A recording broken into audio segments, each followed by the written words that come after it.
മരുന്നോ operation കൊണ്ടോ ജീവിതശൈലി രോഗങ്ങൾ മാറ്റാനാകില്ല. പക്ഷേ സ്വയം തിരുത്താൻ തയ്യാറായാൽ ജീവിതശൈലി രോഗങ്ങൾ മാറും. ഇന്ന് പ്രോസ്റ്റേറ്റ് ക്യാൻസറിനെ പറ്റിയാണ് നമ്മൾ ഡിസ്കസ് ചെയ്യുക. ഈ പ്രോസ്റ്റേറ്റ് ക്യാൻസർ എന്ന് പറയുമ്പോൾ അത് ഇപ്പം വളരെ കോമണായി വരുന്നു എന്നുള്ളത് ഒരു വശത്ത്. രണ്ടാമത്തെ സൈഡ് എന്ന് പറയുന്നത് ഇതിനെപ്പറ്റി ഇത്രയും കോമൺ ആയി വരുന്നുണ്ടെങ്കിലും പൊതുവെ ഇതിനെപ്പറ്റിയുള്ള ധാരണകൾ പലതും തെറ്റായിട്ട് കാണാറുണ്ടെന്നാണ് പറയുന്നത്. കൂടാതെ ഈ ട്രീറ്റ്മെൻറ്റ്സിനെ പറ്റി പറയുമ്പോൾ ജനറലി ക്യാൻസർ ട്രീറ്റ്മെൻറ്റിൽ ഉള്ള പോലെ തന്നെ surgery, radiation, hormonal therapy, immunotherapy ഇങ്ങനെ ഉള്ള എല്ലാ ട്രീറ്റ്മെൻറ്റ്സും കാണാറുണ്ടെങ്കിലും നമ്മളുടെ ശരീരത്തിൻ്റെ ബയോളജി, അത് ശരീരത്തിൻ്റെ ശരിക്കുള്ള ഇമ്മ്യൂണോ സ്ട്രെങ്ത്, അതിനെപ്പറ്റി ഉള്ള കാര്യങ്ങൾ അധികം ആൾക്കാർ മനസ്സിലാക്കാറില്ല. പക്ഷേ ഇപ്പോൾ സ്റ്റഡീസൊക്കെ ലേറ്റസ്റ്റ് ആയിട്ട് കാണിക്കുന്നത് അതിന് നമ്മുടെ ട്രീറ്റ്മെൻറ്റിലും റിക്കവറിക്കും എല്ലാത്തിനും വലിയൊരു പങ്ക് വഹിക്കാനുണ്ട്. നമ്മുടെ കൂടെ doctor Jolly Thomson. Doctor lifestyle ഡിസീസസിലാണ് ഫോക്കസ് ചെയ്യുന്നത്, ഡോക്ടറിൻ്റെ പ്രാക്ടീസ്. അപ്പോൾ എങ്ങനെയാണ് ജീവിതശൈലി തിരുത്തിക്കൊണ്ട് പല അസുഖങ്ങൾ, ഡയബറ്റീസ് തൊട്ട് ക്യാൻസർ വരെയുള്ളത് എങ്ങനെയാണ് നമുക്ക് ആ ട്രീറ്റ്മെൻറ്റ് സക്സസ്ഫുൾ ആക്കാനായിട്ട് സഹായിക്കുക എന്നുള്ളതാണ്. ആദ്യമായിട്ട് ഡോക്ടർ ജോളിയോട് ചോദിക്കാനുള്ളത്, ഇപ്പോൾ ഈ പ്രോസ്റ്റേറ്റ് ക്യാൻസർ കുറേ കൂടെ കോമൺ ആണെന്ന് പറയുന്നു, അതെന്തുകൊണ്ടാണ്? പ്രോസ്റ്റേറ്റ് ക്യാൻസറും എല്ലാ ക്യാൻസറുകളും കൂടി വരികയാണ്. അതിന് കാരണം എന്താണെന്ന് ചോദിച്ചാൽ നമ്മുടെ ജീവിതശൈലിയിൽ വന്നിരിക്കുന്ന വ്യതിയാനം. അപ്പം എല്ലാവരും മനസ്സിലാക്കേണ്ട ഒരു കാര്യം, ക്യാൻസറുകളെല്ലാം ഇൻക്ലൂഡിങ് പ്രോസ്റ്റേറ്റ് ക്യാൻസർ അത് ജീവിതശൈലി രോഗമാണ്. അപ്പം ആർക്കും ഒരു ക്യാൻസറൊന്നും ജീവിതശൈലിയായിട്ട് ബന്ധപ്പെട്ടതാണെന്ന് പലർക്കും അറിയില്ലാത്തതുപോലെയാണ് കാണുന്നത്. ഡയബറ്റീസും പ്രഷറും ഒക്കെ ഹാർട്ട് ഡിസീസും ഒക്കെ ജീവിതശൈലിയാണെന്ന് രോഗമാണെന്ന് പിന്നെയും അറിയാം. പക്ഷേ ക്യാൻസർ ജീവിതശൈലിയായിട്ടുള്ള ബന്ധത്തെക്കുറിച്ച് ജനറലി പബ്ലിക്കിന് അറിയില്ല എന്നുള്ളതാണ്. അതാണ് നമ്മൾ മനസ്സിലാക്കേണ്ട ഒന്ന്. അപ്പോൾ ഈ പ്രോസ്റ്റേറ്റ് ക്യാൻസർ കൂടാൻ കാരണം പ്രോസ്റ്റേറ്റിൻ്റെ ഈ ജീവിതശൈലി, ഇന്നത്തെ ജീവിതശൈലിയിൽ വന്നിരിക്കുന്ന ചേഞ്ചുകൾ കാരണം മറ്റ് ജീവിതശൈലി കൂടുന്നത് പോലെ തന്നെ പ്രോസ്റ്റേറ്റ് ക്യാൻസറും കൂടുന്നു. അത് ഒരു സൈഡ്. പിന്നെ രണ്ടാമത്തെ നമ്മുടെ ലോങ്ജിവിറ്റി, അതായത് നമ്മുടെ ലൈഫ് എക്സ്പെക്റ്റൻസി കൂടുമ്പോൾ, പ്രായം കൂടും തോറും ക്യാൻസറുകളുടെ ചാൻസും കൂടുകയാണ് ചെയ്യുന്നത്. അതിന് കാരണം ഈ ക്യാൻസറിൻ്റെ തന്നെ കാരണം നമ്മുടെ ബോഡിയിൽ അടിഞ്ഞുകൂടുന്ന ടോക്സിൻ, ന്യൂട്രീഷണൽ ഡെഫിഷ്യൻസിയും കാരണം വരുന്ന മ്യൂട്ടേഷൻസ് ആണ്. അപ്പം നമ്മുടെ ഇന്നിപ്പം ലൈഫ് സ്റ്റൈലിൽ വന്നിരിക്കുന്ന പ്രശ്നങ്ങൾ വന്നിരിക്കുന്നു, നമ്മൾ ന്യൂട്രീഷണൽ ഇംബാലൻസ് വരുന്നു ഈ പ്രോസസ്ഡ് ഫുഡൊക്കെ വരുമ്പം. അതുപോലെ പ്രിസർവേറ്റീവ്സും കളറും പോലെയുള്ള സാധനങ്ങൾ ഒത്തിരി കൂടുതൽ വരുന്നു. പിന്നെ ടൂ മച്ച് ഓഫ് കോസ്മെറ്റിക് യൂസും അതിനെ കാരണം. പ്രത്യേകിച്ച് ഒരു 10-20 കൊല്ലം മുമ്പ് കളർ ഡൈ ഒന്നും ചെയ്യുന്ന കാര്യമില്ലായിരുന്നു. ഇപ്പോൾ ഒരാൾക്കും ഒരു പുറത്തേക്ക്, ഞാനിങ്ങനെ ക്യാൻസർ പേഷ്യൻ്റ് പോലും പറയുന്നത് ഈ ഡൈ ചെയ്യാതെ ഞാനിങ്ങനെ പുറത്തിറങ്ങും എന്നുള്ള ഒരു ചിന്തയാണ്. അപ്പോൾ അതൊക്കെയാണ് നമ്മുടെ ലൈഫ് സ്റ്റൈലിൽ വന്നിരിക്കുന്ന പ്രശ്നങ്ങൾ. അപ്പോൾ ഈ നമ്മൾ ഉപയോഗിക്കുന്ന ഹെയർ ഡൈകൾ, പിന്നെ ഫുഡിലുള്ള പ്രിസർവേറ്റീവ്സ്, കളർ ഐറ്റംസ്, ഇതെല്ലാം ടോക്സിനായിട്ട് നമ്മുടെ ബോഡിയിൽ അടിയാണ്. അതുപോലെ ലാക്ക് ഓഫ് എക്സസൈസ്. നമുക്ക് പണ്ടൊക്കെ നമ്മൾ ഒത്തിരി ഫിസിക്കൽ എക്സസൈസ് വേണ്ടി വരുമായിരുന്നു നാച്ചുറൽ ലൈഫിൽ തന്നെ. ഇപ്പം എല്ലാം മെക്കനൈസ്ഡ് വന്നു കഴിഞ്ഞപ്പോഴേക്കും നമുക്ക് ഒരാൾക്കും ഒരു ഫിസിക്കൽ ആക്ടിവിറ്റി ഇല്ലെന്നാകുന്നു. അപ്പോൾ ഇതെല്ലാം ഉണ്ടാക്കുന്ന ടോക്സിനും ഹോർമോണൽ, ഇതിന് ഈ പ്രോസ്റ്റേറ്റ് ക്യാൻസറിനെ സംബന്ധിച്ചിടത്തോളം ഹോർമോണുമായിട്ടും ബന്ധപ്പെട്ടതാണ്. ഈ ഹോർമോണൽ ചേഞ്ച്, അങ്ങനെ അതുപോലെ ഇൻസുലിൻ റെസിസ്റ്റൻസ്, നമ്മൾ ഇൻസുലിൻ്റെ അളവ് കൂടും, അതൊക്കെ ഒരു ക്യാൻസറോജനിക്കാണ്. അപ്പം അങ്ങനെ മൾട്ടിപ്പിൾ കാരണങ്ങൾ കൊണ്ടാണ് ഇന്ന് ക്യാൻസറുകൾ മൊത്തം കൂടുന്നു, ഒപ്പം തന്നെ പ്രോസ്റ്റേറ്റ് കൂടുന്നു.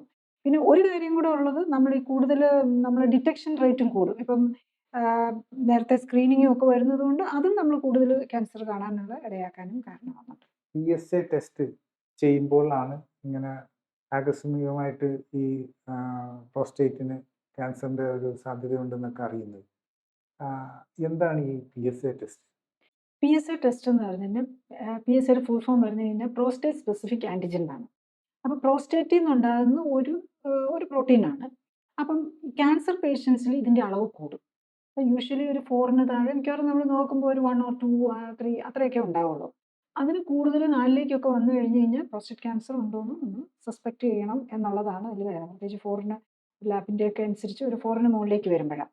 അപ്പോൾ അതിൻ്റെ അളവ് കൂടുന്നതനുസരിച്ച് അത് മോർ സ്ട്രോങ്ങർ അല്ലെ മോർ ഹയർ ഗ്രേഡിലേക്ക് ആകാൻ പോസിബിലിറ്റി ഉണ്ട്.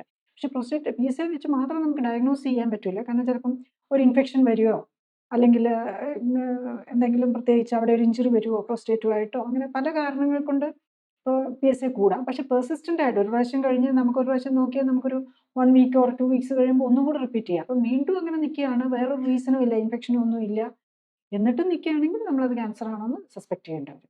അപ്പം ഏറ്റവും പ്രധാനം നമ്മളൊരു പ്രിവെൻഷൻ, ജെൻസ് ആണുങ്ങളെല്ലാവരും പ്രോസ്റ്റേറ്റ് ക്യാൻസർ വളരെ കൂടുതലാണല്ലോ. അപ്പം നമ്മൾ നോക്കേണ്ടത് ഇതാണ്. 2 കാര്യങ്ങൾ നോക്കിയാൽ നമുക്ക് ക്യാൻസറിന്റെ ഈ പ്രോസ്റ്റേറ്റ് ക്യാൻസറും അതുപോലെ പ്രോസ്റ്റേറ്റ് സംബന്ധിച്ചുള്ള ഏത് അസുഖമാണെങ്കിലും നമുക്ക് തിരിച്ചറിയാൻ ഏറ്റവും ഇമ്പോർട്ടൻ്റ് ആയിട്ടുള്ള ഏറ്റവും സിമ്പിൾ ആയിട്ടുള്ള 2 ടെസ്റ്റുകൾ എന്ന് പറഞ്ഞാൽ ഒന്ന് PSAയും ഈ 2 ഒരു pelvic scan, abdominal scan, abdominal പെൽവിസിന്റെ സ്കാന്. അപ്പം BPH അതായത് ബിനൈൻ പ്രോസ്റ്റേറ്റിക് ഹൈപ്പോപ്ലേസിയ. ബിനൈൻ പ്രോസ്റ്റേറ്റിന് വളരുന്ന ഗ്രോത്ത് ആണല്ലോ ക്യാൻസർ. അതിന്റെ ഒരു നോൺ ക്യാൻസറസ് ഫോം ഉണ്ട്. പക്ഷേ മിക്കവാറും ഈ നോൺ ക്യാൻസറസ് ഫോം വന്നു കഴിഞ്ഞവരിലായിരിക്കും മിക്കവാറും ഇതിലേക്ക് വരുന്നത്, പ്രോസ്റ്റേറ്റ് ക്യാൻസറിലേക്ക്. അപ്പം നമ്മൾ ഈ BPHനെ നമ്മളൊരു പ്രീ ക്യാൻസറസ് കണ്ടീഷനായിട്ട് കാണാനും കൂടെ നമുക്ക് തുടങ്ങണം. കാരണം മിക്കവാറും പ്രോസ്റ്റേറ്റ് ക്യാൻസർ ആയിട്ട് പേഷ്യൻസിന് എല്ലാം തന്നെ ഗ്രേഡ് 2ഓ 3ഓ മിക്കവാറും അറ്റ്ലീസ്റ്റ് 1 എങ്കിലും, വളരെ കുറവ് പേര് മാത്രമേ നോർമൽ പ്രോസ്റ്റേറ്റ് വന്നിട്ട് പ്രോസ്റ്റേറ്റ് ക്യാൻസറിലേക്ക് പോകാറുള്ളൂ. അപ്പോൾ അതും അതിന് മുമ്പ് വരുന്നുണ്ട്. അപ്പം നേരത്തെ തന്നെ PSAയും ഒരു അൾട്രാസൗണ്ട് സ്കാൻ, അതിനാണെങ്കിൽ വേറെ സൈഡ് എഫക്ട്സ് ഒന്നുമില്ല, ജസ്റ്റ് ഒരു അൾട്രാസൗണ്ട് സ്കാനും PSA ടെസ്റ്റും നമ്മൾ റിപ്പീറ്റ് ആയിട്ട് at least N year, every year നമ്മൾ നോക്കിക്കൊണ്ടിരിക്കണം ഹെൽത്ത് ചെക്കപ്പിൻ്റെ പാർട്ടായിട്ട്. പ്രത്യേകിച്ച് 40 കഴിഞ്ഞാൽ. ഇപ്പോൾ ഈവൻ 40ക്ക് മുമ്പ് പോലും പ്രോസ്റ്റേറ്റ് ക്യാൻസർ വന്ന് തുടങ്ങുന്ന ഒരു കാലമാണിത്. വളരെ അഗ്രസീവ്, പ്രത്യേകിച്ച് യങ്സ്റ്റേഴ്സിന് വരുമ്പോൾ കുറച്ചുകൂടെ ഒരു അഗ്രസീവ് ഫോമായിട്ട് കാണാറുണ്ട്. ഇപ്പം ഈ അഗ്രസീവ് ഫോം എന്ന് പറഞ്ഞല്ലോ, അപ്പോൾ ഈ പ്രോസ്റ്റേറ്റ് ക്യാൻസറിൻ്റെ കാര്യം പറയുമ്പോൾ സാധാരണ അത് വളരെ സ്ലോ ആണ് അതിൻ്റെ പ്രോഗ്രസ്. അപ്പോൾ നമ്മൾ വിചാരിക്കുന്ന പോലെ ഇമ്മീഡിയറ്റ് ആയിട്ട് ഇങ്ങനെ ഇൻറ്റൻസീവ് ആയിട്ടുള്ള പ്രൊസീഡിയേഴ്സോ ട്രീറ്റ്മെൻറ്റ്സ് ഒന്നും ചെയ്യേണ്ട ആവശ്യമില്ല എന്നൊക്കെയാണ് ജനറലി ഉള്ള ഒരു ധാരണ. അപ്പം പക്ഷേ ചില സന്ദർഭങ്ങളിൽ ഈ അഗ്രസീവ് ട്രീറ്റ്മെൻറ്റ് ആവശ്യം വരുന്നത് എന്തുകൊണ്ടാണ്? യൂഷ്വലി പ്രോസ്റ്റേറ്റ് ക്യാൻസറിൻ്റെ ഒരു നേച്ചർ എന്ന് പറഞ്ഞത് വളരെ ഇതായിരിക്കും. പലരും പണ്ടൊക്കെ ഒരു 10 വർഷം മുമ്പൊക്കെ ആണെങ്കിൽ പലപ്പോഴും പോസ്റ്റ്മോർട്ടത്തിൽ പലർക്കും പ്രോസ്റ്റേറ്റ് ക്യാൻസർ അതൊരിക്കലും ഒരു അസുഖത്തിലേക്ക് വരാറില്ലായിരുന്നു. അതാണ് വളരെ സ്ലോ ആയിട്ടായിരിക്കും അതിൻ്റെ ഒരു പ്രോഗ്രസ് വരുന്നത്. ഇപ്പോൾ നമ്മൾ ഒന്നും ചെയ്തില്ലെങ്കിലും 10 കൊല്ലം മുമ്പ് PSA ചെയ്ത് കൂടുതലാണെങ്കിലും അത് വളരെ സ്ലോ ആയിട്ട്. പക്ഷേ അന്നത്തെ ആൾക്കാർ നമ്മൾ മനസ്സിലാക്കണം, അവർ ഫിസിക്കൽ ആക്ടിവിറ്റി ഉണ്ടായിരുന്നു, ഇത്രയും ടോക്സിൻ ലെവൽ ഫുഡിലും നമ്മളുടെ എയറിലും ഒന്നും ഉണ്ടായിരുന്നില്ല. പക്ഷേ ഇന്നത്തെ കാലത്ത് നമ്മൾ കുറച്ചും കൂടെ സൂക്ഷിക്കണം.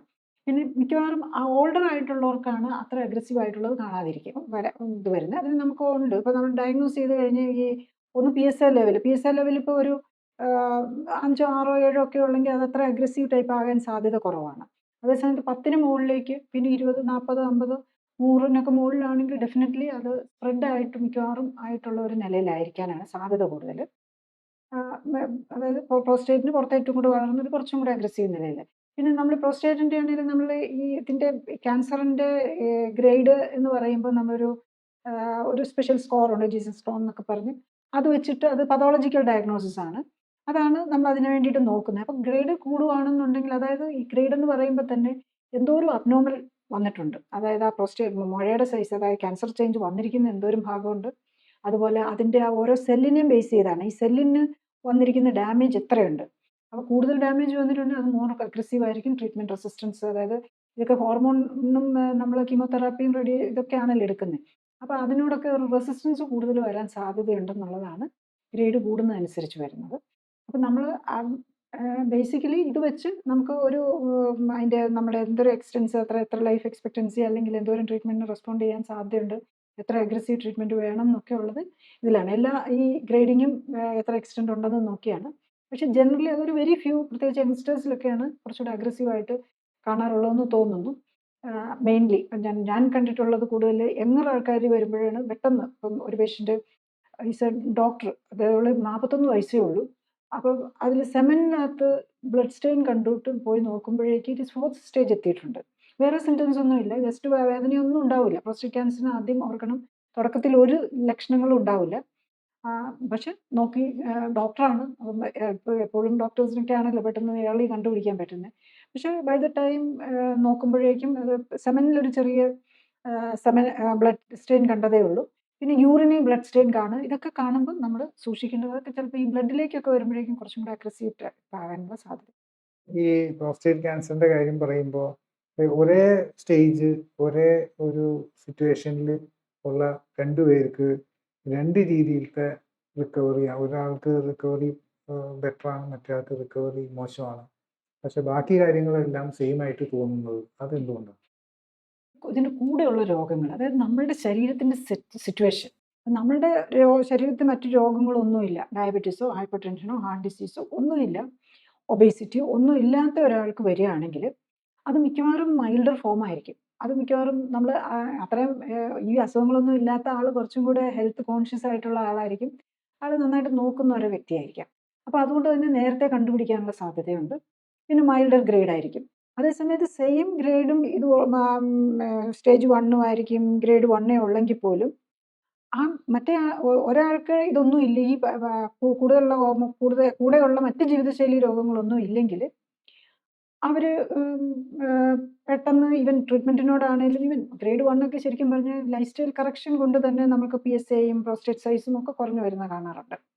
പക്ഷേ ഈ സെയിം പേഷ്യൻ്റ് തന്നെ നമ്മൾ മോർ അഗ്രസീവ് ട്രീറ്റ്മെൻറ്റ് എടുത്താൽ പോലും ഡയബറ്റീസും ഹൈപ്പർ ടെൻഷനും ഒക്കെ ഉള്ള ആളാണെങ്കിൽ അദ്ദേഹത്തിൻ്റെ ഇതിൽ സ്പ്രെഡിനും കൂടുതൽ ഫാസ്റ്ററായിട്ട് ഗ്രോ ചെയ്യാനും സ്പ്രെഡ് ചെയ്യാനും ഒക്കെ ഉള്ള സാധ്യത കൂടുതലായിരിക്കും. പിന്നെ ഇവർക്ക് മറ്റുള്ള അസുഖങ്ങളും കൂടി ഉള്ളപ്പം ടോളറേറ്റ് ചെയ്യാൻ ഇപ്പം ട്രീറ്റ്മെൻറ്റായിട്ട് എടുക്കുകയാണെങ്കിൽ surgery, radiation, hormonal therapy, chemotherapy ഇതൊക്കെയാണല്ലോ വരുന്നത്.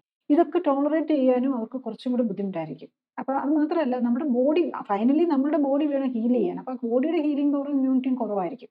അപ്പം ഗ്രേഡും സ്റ്റേജും മാത്രമല്ല, ഈ പേഴ്സൻ്റെ ഇമ്മ്യൂണിറ്റി സ്റ്റേജ്, ബോഡിയുടെ കപ്പാസിറ്റി, ഫാറ്റ് ലെവൽ, മസിൽ കൂടുതലുണ്ടെങ്കിൽ നമുക്ക് more response, better treatment response കിട്ടും. ഫാറ്റ് കൂടുതലാണെങ്കിൽ നെഗറ്റീവ് ആയിരിക്കും. അപ്പോൾ ഓവർ വെയ്റ്റ് ഉള്ളവർക്ക്, അപ്പോൾ അതുപോലെ ഉറക്കക്കുറവ്, സ്ട്രെസ് ലെവൽ ഒത്തിരി കൂടുതലുള്ളവർക്കും ഡെഫിനറ്റ്ലി ട്രീറ്റ്മെൻറ്റിനോട് റെസ്പോൺസും കുറവായിരിക്കും. അപ്പം മൾട്ടിപ്പിൾ ഫാക്ടേഴ്സ്, അപ്പം ബോഡിയുടെ സിറ്റുവേഷൻ, നമ്മളുടെ ജീവിതശൈലിയാണ് ഇതിനകത്ത് ട്രീറ്റ്മെൻറ്റിനോടുള്ള റെസ്പോൺസിനും ഏറ്റവും ഇമ്പോർട്ടൻ്റ് ആയിട്ട് വരും. പലപ്പോഴും ഇങ്ങനെ പറയുന്നത് അങ്ങനെ ആയിരുന്നല്ലോ നമ്മുടെ ക്യാൻസർ ട്രീറ്റ്മെൻറ്റ് തുടക്കം. ദാറ്റ് ഈസ് ഈ ജനറ്റിക് ആണ് ക്യാൻസറിൻ്റെ ബേസ്. അപ്പം ആ ജീൻസ് ഉണ്ടെങ്കിൽ ആ ആൾക്ക് ക്യാൻസർ, ആ ജീൻസ് കാരണമുള്ള ക്യാൻസറുകൾ കൂടുതൽ വരും എന്നുള്ളതായിരുന്നു. പക്ഷേ ഇപ്പം പറയുന്നത്, ഇപ്പം ജീൻസ് ഉള്ളതുകൊണ്ട് കൂടുതൽ വരാൻ സാധ്യതയുണ്ട്. പക്ഷേ വേറെ പല കാര്യങ്ങളും ആണ് ഈ ഇങ്ങനെ ഒരു ക്യാൻസർ വരികയാണെങ്കിൽ തന്നെ അത് കൺട്രോൾ ചെയ്യുന്നത്, നമ്മുടെ ഇമ്മ്യൂൺ സിസ്റ്റം കൺട്രോൾ ചെയ്യുന്നത് തന്നെ വേറെ പല കാര്യങ്ങൾ കൊണ്ടുള്ള ഇൻഫ്ലുവൻസിലാണെന്നാണ്. അപ്പം ഇതേപോലെ തന്നെ ഈ വണ്ണം ഒരു വലിയൊരു ഘടകമാണ് ഈ പ്രോസ്റ്റേറ്റ് ക്യാൻസറിൻ്റെ ഗ്രോത്തിൽ എന്ന് പറയുന്നത്. അത് എന്താണ് സാധാരണ ഒരു പേഷ്യൻ്റ് മനസ്സിലാക്കേണ്ടത്? ഓവർ വെയ്റ്റ് ഉള്ളവർക്ക്, ഈവൻ ഓവർ വെയ്റ്റ് പോലെ നോർമൽ വെയ്റ്റ് ആണ് കൊടവേറുണ്ടെങ്കിൽ അവർക്ക് ക്യാൻസർ പോസിബിലിറ്റി കൂടുതലായിരിക്കും. പ്രോസ്റ്റേറ്റ് ക്യാൻസർ ഡെഫിനറ്റ്ലി, പ്രോസ്റ്റേറ്റ് എല്ലാ ക്യാൻസറുകൾക്കും ഉള്ള സാധ്യത നമ്മുടെ ബോഡിയിലെ ഫാറ്റ് ലെവൽ കൂടുന്നതനുസരിച്ചും മസിൽ മാസ് മസിൽ മാസ് നന്നായിട്ട് നിൽക്കണമെങ്കിൽ നമുക്ക് ഫിസിക്കൽ ആക്ടിവിറ്റി ഉണ്ടാകണം. അപ്പം നമ്മൾ ജസ്റ്റ് ഫിസിക്കൽ ആക്ടിവിറ്റി ഇല്ലാതെ ഇരിക്കുകയാണെങ്കിൽ അത് നമ്മളുടെ ബോഡി കൊടുക്കുന്ന ഒരു മെസ്സേജാണത്. നമുക്ക് ലൈഫിനോട് വലിയ ഇൻട്രസ്റ്റ് ഇല്ല. നമ്മൾ കൂടുതൽ ഫിസിക്കൽ ആക്ടിവിറ്റി ചെയ്യുന്ന ഒരാൾക്ക് ലൈഫിനോട് ഇൻട്രസ്റ്റ് ഉണ്ടെന്ന് ബോഡി തന്നെ മനസ്സിലാക്കും. അപ്പം അതാ നമ്മളുടെ ബയോളജിക്കൽ കമ്മ്യൂണിക്കേഷൻ പോലും ആ രീതിയിലാണ് വരുന്നത്. അപ്പം ഈ സെഡൻഡറി ലൈഫുമാണ്, ഫാറ്റ് അക്യുമുലേറ്റ് ചെയ്യുന്നു, മസിൽ കുറയുന്നു. അപ്പം ഹോർമോണൽ ഇംബാലൻസ് വരികയാണ്. അപ്പം ഇൻസുലിൻ്റെ അളവ് കൂടും. ഇൻസുലിൻ ഒരു ഗ്രോത്ത് ഹോർമോൺ പോലെയാണ്. അത് ക്യാൻസറിനുള്ള പോസിബിലിറ്റി വർദ്ധിപ്പിക്കും. ഡയബറ്റീസ് ഉണ്ടെങ്കിൽ ഡെഫിനറ്റ്ലി, പിന്നെ ഗ്ലൂക്കോസും കൂടി ഒരു ക്യാൻസറിന് വളമിട്ട് കൊടുക്കുന്ന പോലെ, ഗ്ലൂക്കോസ് ലെവൽ കൂടുമ്പോൾ ക്യാൻസർ സെല്ലിന് വളരെ സന്തോഷമുള്ള കാര്യമാണ്. അവർക്ക് വേണ്ട ഒരു അറ്റ്മോസ്ഫിയർ, ഇൻസുലിൻ്റെ അളവ് കൂടുകയും ഗ്ലൂക്കോസിൻ്റെ അളവ് കൂടുകയും ക്യാൻസർ സെല്ലിന് വളരെ സന്തോഷമുള്ളത്. നമ്മുടെ ബോഡിക്ക് വെരി സ്ട്രെയിൻ ആണത്, പക്ഷേ ക്യാൻസർ സെല്ലിന് വളരെ സന്തോഷമുള്ള കാര്യമാണ്. അവർക്ക് ഗ്രോ ചെയ്യാനുള്ള ഒരു സാഹചര്യം നമ്മൾ കൂട്ടിക്കൊടുക്കുകയാണ് ചെയ്യുന്നത്. അപ്പം ബേസിക്കലി നമ്മൾ മനസ്സിലാക്കേണ്ടത്, ഈ ജെനറ്റിക്സ് നമുക്കുണ്ടാവാം. നമ്മുടെ ഫാമിലിയിൽ അച്ഛനോ ഒക്കെ മറ്റേ പ്രോസ്റ്റേറ്റ് ക്യാൻസറിൻ്റെ, prostate benign prostatic hyperplasia, BPH ഒക്കെ പോസിബിലിറ്റി ഉള്ളവർക്ക് ചാൻസ് കൂടുതലാണ്. പക്ഷേ ഇതിനെ നമ്മളുടെ ജീവിതശൈലിയാണ്, അത് എപ്പിജനറ്റിക് ഫാക്ടേഴ്സ് എന്ന് പറയും. അതായത് DNA അവിടെ ഉണ്ട്, പക്ഷേ ഈ DNA കൺട്രോൾ ചെയ്യുന്നത് വേറെ കുറേ കാര്യങ്ങളാണ്. ഹിസ്റ്റോൺസ് എന്നൊക്കെ പറഞ്ഞ് അതിനകത്ത് വേറെ അസറ്റലേഷൻ, മെത്തിലേഷൻ എന്നൊക്കെ പറഞ്ഞ് കുറേ കാര്യങ്ങൾ അതിനകത്ത് വരുന്നുണ്ട്. ഇതിനെയെല്ലാം നമുക്ക് ഡയറക്റ്റ്ലി ലൈഫ് സ്റ്റൈൽ വെച്ച് കൺട്രോൾ ചെയ്യാൻ പറ്റും. അവിടെയാണ് ആക്ച്വലി ടൈപ്പ് 2 ഡയബറ്റീസ് നമുക്ക് റിവേഴ്സ് ചെയ്യാം. കറക്റ്റ് ലൈഫ് സ്റ്റൈലിലേക്ക് പോയി കഴിഞ്ഞ് കഴിഞ്ഞാൽ ടൈപ്പ് 2 ഡയബറ്റീസ് ആണല്ലോ ഇൻസുലിൻ റെസിസ്റ്റൻസും ഹൈപ്പർ ഇൻസുലിനെയൊക്കെ വരുന്നത് ക്യാൻസറിനെ കൂട്ടും. ഈ ഡയബറ്റീസ് മുതലുള്ള ഈ കാര്യങ്ങൾക്കെല്ലാം നമുക്ക് റിവേഴ്സ് ചെയ്യാൻ പറ്റും, പ്രൊവൈഡഡ് നമ്മൾ ഈ എപ്പിജനറ്റിക് ഫാക്ടേഴ്സിനെ കോൺസെൻട്രേറ്റ് ചെയ്ത് നമ്മുടെ ലൈഫ് സ്റ്റൈൽ കറക്റ്റ് ചെയ്യാൻ വില്ലിങ് ആകുക എന്നുള്ളതാണ്. അപ്പോൾ അങ്ങനെ ചെയ്യുകയാണെങ്കിൽ, പ്രത്യേകിച്ച് ഇന്നത്തെ കാലത്ത് നമുക്ക് ഈ ഏർലി ഡിറ്റക്ഷൻ മൊഡാലിറ്റീസ് ഉണ്ടല്ലോ, PSA നോക്കുക, അൾട്രാസൗണ്ട് സ്കാൻ നോക്കി BPH തന്നെ ഉണ്ടോ എന്ന് നോക്കുക. ഇത് ചെയ്തുകൊണ്ടിരുന്നു കഴിഞ്ഞ് കഴിഞ്ഞാൽ നമ്മളത് ആ പ്രീ ക്യാൻസറസ് സ്റ്റേജിൽ തന്നെ നമുക്ക് കണ്ടുപിടിച്ച് നമുക്കതിൽ നിന്ന് മാറാൻ നോക്കുക. അപ്പോൾ ആ എപ്പിജനറ്റിക് ഫാക്ടേഴ്സ് കറക്റ്റ് ചെയ്താൽ നമുക്ക് ക്യാൻസറിലേക്ക് പോകാതെ നോക്കാൻ പറ്റും. പ്രത്യേകിച്ച് ഇപ്പം നമ്മൾ ഈ കാലം മാറി വരുമ്പം ക്യാൻസറിൻ്റെയും ആൾക്കാരുടെ ലൈഫ് എക്സ്പെക്റ്റൻസിയും കൂടി വരുമ്പോൾ നമ്മൾ അതിന് ഇമ്പോർട്ടൻസ് കൊടുക്കും. പ്രീ ക്യാൻസർ സ്റ്റേജ് എന്ന് പറഞ്ഞല്ലോ. അപ്പം പൊതുവെ ഒരു ധാരണ എന്താണെന്ന് വെച്ചാൽ ഒരു സെല്ല് ക്യാൻസർ സെല്ലായാൽ അല്ലെങ്കിൽ ആ സെല്ല് മ്യൂട്ടേഷൻ വന്നാൽ പിന്നെ അതിനെ തിരിച്ചറിയാനായിട്ട് നമ്മളുടെ ഇമ്മ്യൂൺ സിസ്റ്റത്തിൻ്റെ സെൽസിന് കഴിവ് പോവും. പിന്നെ അതങ്ങ് വളർന്ന് ഇതാവും. പക്ഷേ ലേറ്റസ്റ്റ് സയൻസ് പറയുന്നത് ഈ ക്യാൻസർ സെല്ല് ഒരു ട്യൂമറായിട്ട് നമുക്ക് കണ്ട് തിരിച്ചറിയുന്നതിന് മുമ്പ് തന്നെ പലവട്ടം അതിനെ നശിപ്പിച്ച് കളയുന്നുണ്ട് നമ്മളുടെ ഇമ്മ്യൂൺ സിസ്റ്റം. പക്ഷേ നശിപ്പിച്ചിട്ടും വീണ്ടും നമ്മളുടെ ബോഡിയിൽ അങ്ങനെ ഒരു സ്റ്റേജ് വരുന്നതുകൊണ്ടാണ് അവസാനം ഈ ഇമ്മ്യൂൺ സിസ്റ്റം അങ്ങ് പിന്മാറുന്ന ഒരു സാഹചര്യം വരുന്നത്. അപ്പോൾ അങ്ങനെ ഉള്ള സാഹചര്യത്തിൽ പറയുന്നത് ഈ നേരത്തെ പറഞ്ഞ അത് തന്നെയാണ്, ഇൻസുലിൻ റെസിസ്റ്റൻസിനെ പറ്റി പറഞ്ഞ പോലെ ഈ ഇൻസുലിൻ റെസിസ്റ്റൻസ് നമ്മൾ ആദ്യം അറിയുന്നില്ല. കുറേ കഴിഞ്ഞിട്ട് അത് ഗ്ലൂക്കോസ് കൂടുമ്പോഴാണല്ലോ തിരിച്ചറിയുന്നത്. അപ്പോൾ ഈ വളരെ നേരത്തെ തന്നെ ഇൻസുലിൻ റെസിസ്റ്റൻസ് ഉണ്ടാകുമ്പോൾ ഇങ്ങനെ ഒരു സാഹചര്യത്തിനെ അത് ഈ വളം വെച്ചു കൊടുക്കുന്നു എന്ന് പറയുന്നു. അപ്പോൾ ഈ ഇൻസുലിൻ റെസിസ്റ്റൻസും ഈ ഗ്ലൂക്കോസായി തിരിച്ചറിയുന്നതിന് മുമ്പുള്ള സ്റ്റേജിൽ ഉള്ള സിറ്റുവേഷനും ഒക്കെ എങ്ങനെയാണ് സാധാരണക്കാർ മനസ്സിലാക്കുന്നത്? നമ്മൾ ഈ ആദ്യമായിട്ട് ഇൻസുലിൻ റെസിസ്റ്റൻസ് ഉണ്ട്, അതൊരു പ്രീ ക്യാൻസറസ് കണ്ടീഷനാണ്, പ്രീ ഡയബറ്റിക് കണ്ടീഷനാണെന്നും പ്രീ ക്യാൻസറസ് കണ്ടീഷനാണെന്നും ഉള്ളത് എല്ലാവരും മനസ്സിലാക്കുക എന്നുള്ളതാണ്. അപ്പം നമ്മൾ പലരും പറയും ഞാൻ ഷുഗർ നോക്കി എനിക്ക് 120 ഉള്ളൂ. ഷുഗർ മാത്രം നോക്കുന്നതുകൊണ്ട് നമുക്ക് ഡയബറ്റീസ് തിരിച്ചറിയാൻ പറ്റില്ല. നമ്മളൊരു ദിവസം അധികം ഒന്നും ഭക്ഷണം കഴിക്കാതിരുന്ന് വെച്ചിട്ട് പിറ്റേ ദിവസം രാവിലെ ഷുഗർ നോക്കിയാൽ ഷുഗർ അധികം ഉണ്ടാവില്ല. പക്ഷേ നമുക്ക് ഇൻസുലിൻ ലെവൽ, ഇപ്പോൾ ശരിക്കും ഇൻസുലിനാണ് ടൈപ്പ് 2 ഡയബറ്റീസിന് ഷുഗർ അല്ല ആദ്യം കൂടുന്നത്, ഇൻസുലിൻ ലെവലാണ് കൂടുന്നത്. അത് നമുക്ക് ഇന്നിപ്പോൾ ഇൻസുലിൻ ടെസ്റ്റ് വഴി നമുക്ക് ഇന്ത്യയിൽ നമ്മുടെ ഒരു പ്രത്യേകത എന്താണെന്ന് ചോദിച്ചു കഴിഞ്ഞാൽ നമുക്ക് ഈ ടെസ്റ്റുകളൊക്കെ നമ്മുടെ ഇഷ്ടപ്രകാരം വലിയ കോസ്റ്റ് ഒന്നും ഇല്ല, ആർക്കും ചെയ്യാൻ അഫോർഡ്, മിക്കവാറും കാര്യങ്ങളൊക്കെ ചെയ്യാം. ഇപ്പോൾ PSA ചെയ്യാനോ അല്ലെങ്കിൽ ഒരു ഇൻസുലിൻ ടെസ്റ്റ് ചെയ്യാനോ ഒന്നും വലിയ എക്സ്പെൻസും വരുന്നില്ല. അപ്പം നമുക്ക് ആ ഒരു PSA നോക്കി ഒരു ഇൻസുലിൻ റെസിസ്റ്റൻസ് ഉണ്ടോ എന്ന് നോക്കാം. അപ്പോൾ ഇൻസുലിൻ ഡയബറ്റീസ് ആകുന്നതിന് മുമ്പ് അതുപോലെ HbA1c, ഇൻസുലിനാണ് ആദ്യം കൂടുന്നത്, പിന്നെ HbA1c കൂടാൻ തുടങ്ങും. അത് കഴിഞ്ഞിട്ടായിരിക്കും മിക്കവാറും ഗ്ലൂക്കോസ് ലെവലൊക്കെ കൂടി വരുന്നത്. അപ്പം നമുക്ക് വളരെ നേരത്തെ തന്നെ ഇത് കണ്ടെത്താൻ പറ്റുമെന്നുള്ളതാണ്. അതുകൂടാതെ ഇപ്പോൾ ഈ ഡയബറ്റീസിലേക്ക് എത്തുന്നതിന് മുമ്പ് തന്നെ പലപ്പോഴും നമുക്ക് ഏറ്റവും ആദ്യം കൂടുന്നത് ശരിക്കും ഈ അസുഖങ്ങളിലെല്ലാം നമ്മുടെ വയറായിരിക്കും കൂടുന്നത്. ഓവർ വെയ്റ്റും ഉണ്ടാവണമെന്നില്ല. അപ്പം നമ്മൾ ഇന്ത്യൻസ് നമ്മളെല്ലാവരും BMI എപ്പോഴും 25 ആണ് നമ്മുടെ നോർമൽ, എൻ്റെ നോർമലാണെന്ന് എല്ലാവരും പറയും. പക്ഷേ ഞാൻ പലപ്പോഴും കാണാറുണ്ട് BMI നോർമൽ, അതായത് 25 BMI നിൽക്കുന്ന പല പേഷ്യൻസും ഇൻസുലിൻ, അവർ ഡയബറ്റിക് ആയിരിക്കുകയില്ല, ഷുഗറും നോർമലായിരിക്കും, HbA1c നോർമലായിരിക്കും. പക്ഷെ അവർക്ക് ഓൾറെഡി ഇൻസുലിൻ ലെവലും കൂടുതലായിരിക്കും. പലരിലും ഫാറ്റി ലിവർ 1 or 2 ഗ്രേഡിലേക്ക് എത്തിയിട്ടുണ്ടാവും. പുരുഷന്മാരിലാണെങ്കിൽ മിക്കവർക്കും പ്രോസ്റ്റേറ്റ് ഒരു 40-45 വയസ്സെത്തിയപ്പോൾ തന്നെ ഈ ഹൈപ്പർ ഇൻസുലിനീമിയ ഉള്ള പല പേഷ്യൻസും പ്രോസ്റ്റേറ്റ് ഗ്രേഡ് 1 ഗ്രേഡ് 2 BPHയിലേക്കും വന്നിട്ടുണ്ടാകും. അപ്പം ഇതൊക്കെ നമ്മളൊരു പ്രീ ക്യാൻസറസ് കണ്ടീഷൻ ആണെന്ന് മനസ്സിലാക്കിക്കൊണ്ട് ആ നിലയിൽ തന്നെ നമ്മൾ നമ്മുടെ ലൈഫ് സ്റ്റൈൽ കറക്റ്റ് ചെയ്ത് കഴിഞ്ഞ് കഴിഞ്ഞാൽ ഈ BPHൻ്റെ എല്ലാവരും കരുതുന്നത് BPH വൺസ് വളർന്നു കഴിഞ്ഞ് കഴിഞ്ഞാൽ അത് മാറ്റാൻ പറ്റില്ല എന്നാണ്. പക്ഷെ അങ്ങനെയല്ല. ഞാൻ എൻ്റെ എക്സ്പീരിയൻസിൽ നിന്ന് പറയുകയാണ്. BPH ഗ്രേഡ് 2 ഗ്രേഡ് 3 ഉള്ളവരെ ഒരു 3 മാസത്തിനുള്ളിൽ ഗ്രേഡ് 2ലേക്ക് പ്രോപ്പർലി നമ്മൾ കൊടുക്കുന്ന ഇൻസ്ട്രക്ഷൻസ് അനുസരിച്ച്, അതായത് ഒരു ടെക്നോളജി ആൻഡ് സയൻറ്റിഫിക്കലി ക്ലിനിക്കൽ സപ്പോർട്ടോടുകൂടിയുള്ള ലൈഫ് സ്റ്റൈൽ കറക്ഷനും കൂടെ ഒരു 3 months കൊണ്ട് മിക്കവാറും ഒരു ലെവല് നമുക്ക് അതിൻ്റെ സൈസ് കുറഞ്ഞു വരും. പ്രോസ്റ്റേറ്റിൻ്റെ സൈസ് കുറഞ്ഞു വരും. ഈവൻ PSA കൂടിയവർക്ക് PSA കുറഞ്ഞു വരും. PSA ഈവൻ ബാപ്സിയിലൊക്കെ പോസിറ്റീവ് ആണെന്ന് കണ്ടിട്ടുള്ളവർക്ക് തന്നെ നമുക്കത് കുറയ്ക്കുന്നത് നമുക്ക് കാണാൻ പറ്റും. അതിന് നമ്മൾ വേറെ വിശ്വാസത്തിൻ്റെ കാര്യങ്ങളൊന്നും വരുന്നില്ല. It is real. നമുക്കത് കുറഞ്ഞുകൊണ്ട് വരുന്നത് നമുക്ക് കാണണം, എന്നാലല്ലേ അതൊരു എവിഡൻസ് ബേസ്ഡ് മെഡിസിൻ ആവുള്ളൂ. ഹോർമോൺസ് ആണ് ഈ പ്രോസ്റ്റേറ്റ് ക്യാൻസറിൻ്റെ ഒരു മെയിൻ ഘടകം എന്ന് പറയുകയും ഈ ടെസ്റ്റോസ്റ്ററോണിൻ്റെ അളവാണ് ഇതിൽ വരുന്ന ഈ പ്രോസ്റ്റേറ്റ് ക്യാൻസർ വരാൻ ഉള്ള കാരണം എന്നൊക്കെയാണ് പലരും ചിന്തിക്കുന്നത്. അതിനെപ്പറ്റി എന്താ മനസ്സിലാക്കുന്നത്? ടെസ്റ്റോസ്റ്ററോൺ മെയിൽ ഹോർമോൺ ആണ്. പക്ഷെ ടെസ്റ്റോസ്റ്ററോൺ കൂടുതലാണെന്ന് പറഞ്ഞ് അവർക്ക് പ്രോസ്റ്റേറ്റ് ക്യാൻസർ വരണമെന്നില്ല, BPH വരണമെന്നില്ല. ഞാൻ ചിലർക്ക് ഈവൻ പ്രോസ്റ്റേറ്റ് ഈ ഓവർ വെയിറ്റ് ആയിട്ടുള്ള ആണുങ്ങൾക്ക് പലർക്കും ചിലപ്പോൾ ടെസ്റ്റോസ്റ്ററോൺ ലെവൽ കുറവായിരിക്കും. ഈ ടെസ്റ്റോസ്റ്ററോൺ കുറവുള്ളവർക്കും പ്രോസ്റ്റേറ്റ് ക്യാൻസർ വരാമെന്നുള്ളതാണ്. അപ്പോൾ അത് ഡയറക്റ്റ്ലി അല്ല, പക്ഷേ ഡെഫിനറ്റ്ലി ടെസ്റ്റോസ്റ്ററോണിൻ്റെ അളവ് ഇതിനെ ബാധിക്കുന്നുണ്ടെന്നുള്ളതാണ്. പക്ഷേ ഞാൻ അതിനേക്കാളും കൂടുതലായിട്ട് എനിക്ക് മനസ്സിലായത് എന്താണെന്ന് ചോദിച്ചു കഴിഞ്ഞാൽ, അതിന് നെക്സ്റ്റ് ആയിട്ടുള്ള ഒരു ഡൈഹൈഡ്രോ ടെസ്റ്റോസ്റ്ററോൺ എന്ന് പറഞ്ഞാൽ, അതായത് ഈ പ്രോസ്റ്റേറ്റിലും അതുപോലെ തന്നെ ഹെയർ ഫോളിക്കിളിലും ടെസ്റ്റോസ്റ്ററോണിനെ ഒരു DHT ഡൈഹൈഡ്രോ ടെസ്റ്റോസ്റ്ററോൺ ആക്കി മാറ്റും. ഈ നമുക്ക് ലേഡീസിലൊക്കെ PCOD എന്ന് പറഞ്ഞ് പറയുമല്ലോ, അവർക്ക് വണ്ണം വയ്ക്കും, പീരീഡ്സ് ഇറഗുലാരിറ്റി വരും, അതുപോലെ വന്ധ്യത, ഇൻഫെർട്ടിലിറ്റി പ്രോബ്ലം ഒക്കെ വരുന്ന ഒരു കണ്ടീഷനാണ് PCOD. അപ്പം ജെൻസിൽ അതിൻ്റെ ഒരു ഈക്വലൻ്റ് ആയിട്ട് വരുന്ന ഒരു കണ്ടീഷനാണ് ഈ ആണുങ്ങളിൽ വരുന്ന കഷണ്ടി. ഈ കഷണ്ടി ഉള്ളവർക്ക് BPH വരാനും സാധ്യത കൂടുതലാണ്. അതായത് ബിനൈൻ പ്രോസ്റ്റേറ്റിക് ഹൈപ്പർപ്ലേസിയ, അതാണല്ലോ ആദ്യം വരുന്നത്. ഏറ്റവും കൂടുതൽ കാണുന്ന ബിനൈൻ പ്രോസ്റ്റേറ്റിക് ഹൈപ്പർപ്ലേസിയാണ്. അതിലും കുറവാണ് ഡെഫിനറ്റ്ലി ക്യാൻസർ.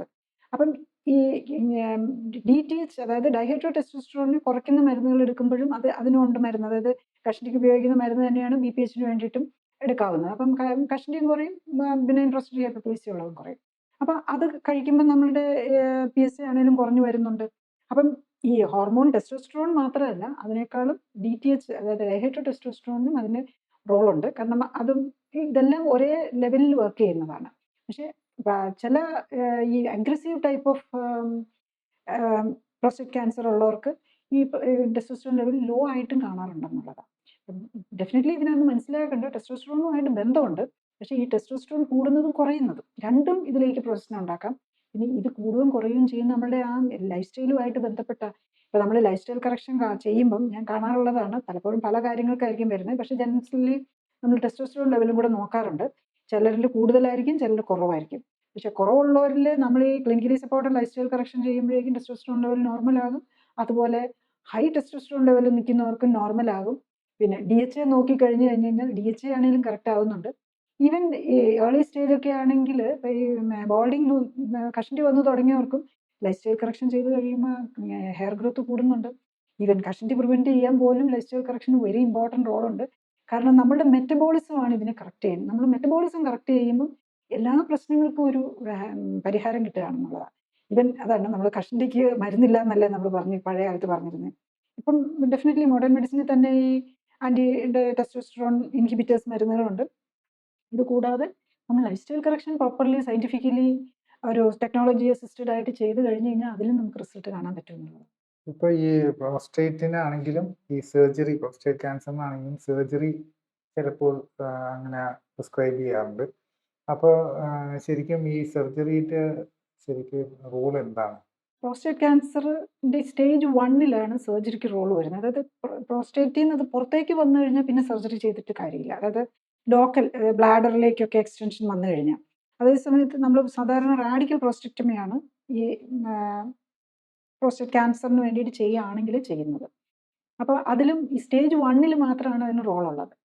പക്ഷേ ഇപ്പം നമ്മൾ പറയും പലപ്പോഴും ഇപ്പോഴത്തെ ഒരു ആക്റ്റീവ് സർവൈലൻസ്, സ്റ്റേജ് 1ലാണെങ്കിൽ ആക്റ്റീവ് സർവൈലൻസ് മതി, നോക്കി ഇനി കൂടുന്നുണ്ടോ എന്ന് നോക്കിയാൽ മതി എന്നും ഒരു കൺസെപ്റ്റ് ഉണ്ട്. അതാണ് കൂടുതലും ഇത് ചെയ്യുന്നത്. പക്ഷേ നമ്മളെപ്പോഴും ഓർക്കണം, ഈ ഒരു 4, 5, 6, 8, 10, 12 ഒക്കെയാണ് BSA നിൽക്കുന്നത്, ബയോപ്സിയിൽ പ്രോസ്റ്റേറ്റ് പോസിറ്റീവ് ആണെന്ന് കണ്ടു കഴിഞ്ഞ് കഴിഞ്ഞാലും നമുക്ക് സർജറി ചെയ്യണമെന്ന് നിർബന്ധമില്ല. കാരണം അപ്പം നമ്മളിപ്പം പ്രോസ്റ്റേറ്റ് ക്യാൻസറിൻ്റെ പ്രോട്ടോക്കോളുകളിലും അങ്ങനെ തന്നെയാണ് പറയുന്നത്. കാരണം ഇപ്പം നമുക്ക് അവരുടെ ലൈഫ് സ്പാനിൽ അവർക്കതൊരു പ്രോസ്റ്റേറ്റ് ഒരു പ്രോബ്ലമായി വരുന്നത് വളരെ കുറച്ച് പേർക്ക് മാത്രമായിരിക്കും, വളരെ സ്ലോ ഗ്രോയിങ് ആയിരിക്കും. പിന്നെ ഈ ലൈഫ് സ്റ്റൈൽ കറക്റ്റ് ചെയ്ത് കഴിഞ്ഞ് കഴിഞ്ഞാൽ തന്നെ അതിൻ്റെ ഗ്രോത്തിനെ നമുക്ക് ഒരു പരിധി വരെ ഇൻഹിബിറ്റ് ചെയ്യാനും ഈവൻ റിവേഴ്സ് ചെയ്യാനും പറ്റും. അതായത് എപ്പിജെനറ്റിക് ഫാക്ടേഴ്സിനെ കൺട്രോൾ ചെയ്യുമ്പം ഈ സെൽസ് എന്നും അവിടെ നിൽക്കുകയല്ല, സെൽസ് എപ്പോഴും മൾട്ടിപ്ലൈ ചെയ്തുകൊണ്ടും പുതിയത് വന്നുകൊണ്ടും ഇരിക്കുകയാണ്. അപ്പം നമുക്ക് ആ ഡാമേജ്ഡ് സെല്ലിന് നമുക്ക് വേണ്ട ഫുഡ് ന്യൂട്രീഷനും ടോക്സിക് എലമെൻസും ഒക്കെ കുറച്ച് ന്യൂട്രീഷനും കറക്റ്റ് ചെയ്ത് എക്സസൈസും ഒക്കെ ചെയ്ത് കഴിയുമ്പോഴേക്കും നമ്മുടെ ഇമ്മ്യൂൺ സിസ്റ്റം തന്നെ ഈ അബ്നോർമൽ സെല്ലിനെ എല്ലാം നശിപ്പിച്ചോളും. അങ്ങനെയുള്ള ഒരു പോസിബിലിറ്റി വരും. അത് എത്ര എക്സ്റ്റെൻഡ് ആണ് നമ്മുടെ ഇമ്മ്യൂൺ സിസ്റ്റത്തിൻ്റെ, നമ്മുടെ ബയോളജിയുടെ കഴിവനുസരിച്ചിരിക്കും അതിന് നമുക്ക് സാധിക്കുന്നത്. അപ്പം നമ്മൾ സർജറിയിലേക്ക് പോവുകയാണെന്നുണ്ടെങ്കിൽ ആ പ്രോസ്റ്റേറ്റിനെ അത് എടുത്തു കളയുക എന്നുള്ളതാണ് വരുന്നത്. പ്രോസ്റ്റേറ്റിൻ്റെ ഒരു പ്രത്യേകത എന്താണെന്ന് വെച്ചാൽ അത് നമ്മുടെ സെക്സ് ഓർഗനുമായിട്ടും യൂറിനറി ബ്ലാഡറുമായിട്ടും കണക്റ്റാണ്. ജെനിറ്റോ യൂറിനറിയ, ജെനിറ്റേലിയയും അതുപോലെ യൂറിൻ ഇത് ചെയ്യുന്ന യൂറിൻ ബ്ലാഡർ ഈ പ്രോസ്റ്റേറ്റിനകത്തൂടെയാണ് പാസ് ചെയ്ത് പോകുന്നത്. അതുപോലെ നമ്മുടെ ടെസ്റ്റിസിൽ നിന്നുള്ള 2 കുഴലുകളുണ്ടല്ലോ, ബീജവാഹിനി കുഴലുകൾ, വാസ് ഡിഫറൻസ് എന്ന് പറയും. ഇത് പ്രോസ്റ്റേറ്റിലേക്കാണ് വന്ന് ഓപ്പൺ ചെയ്യുന്നത്.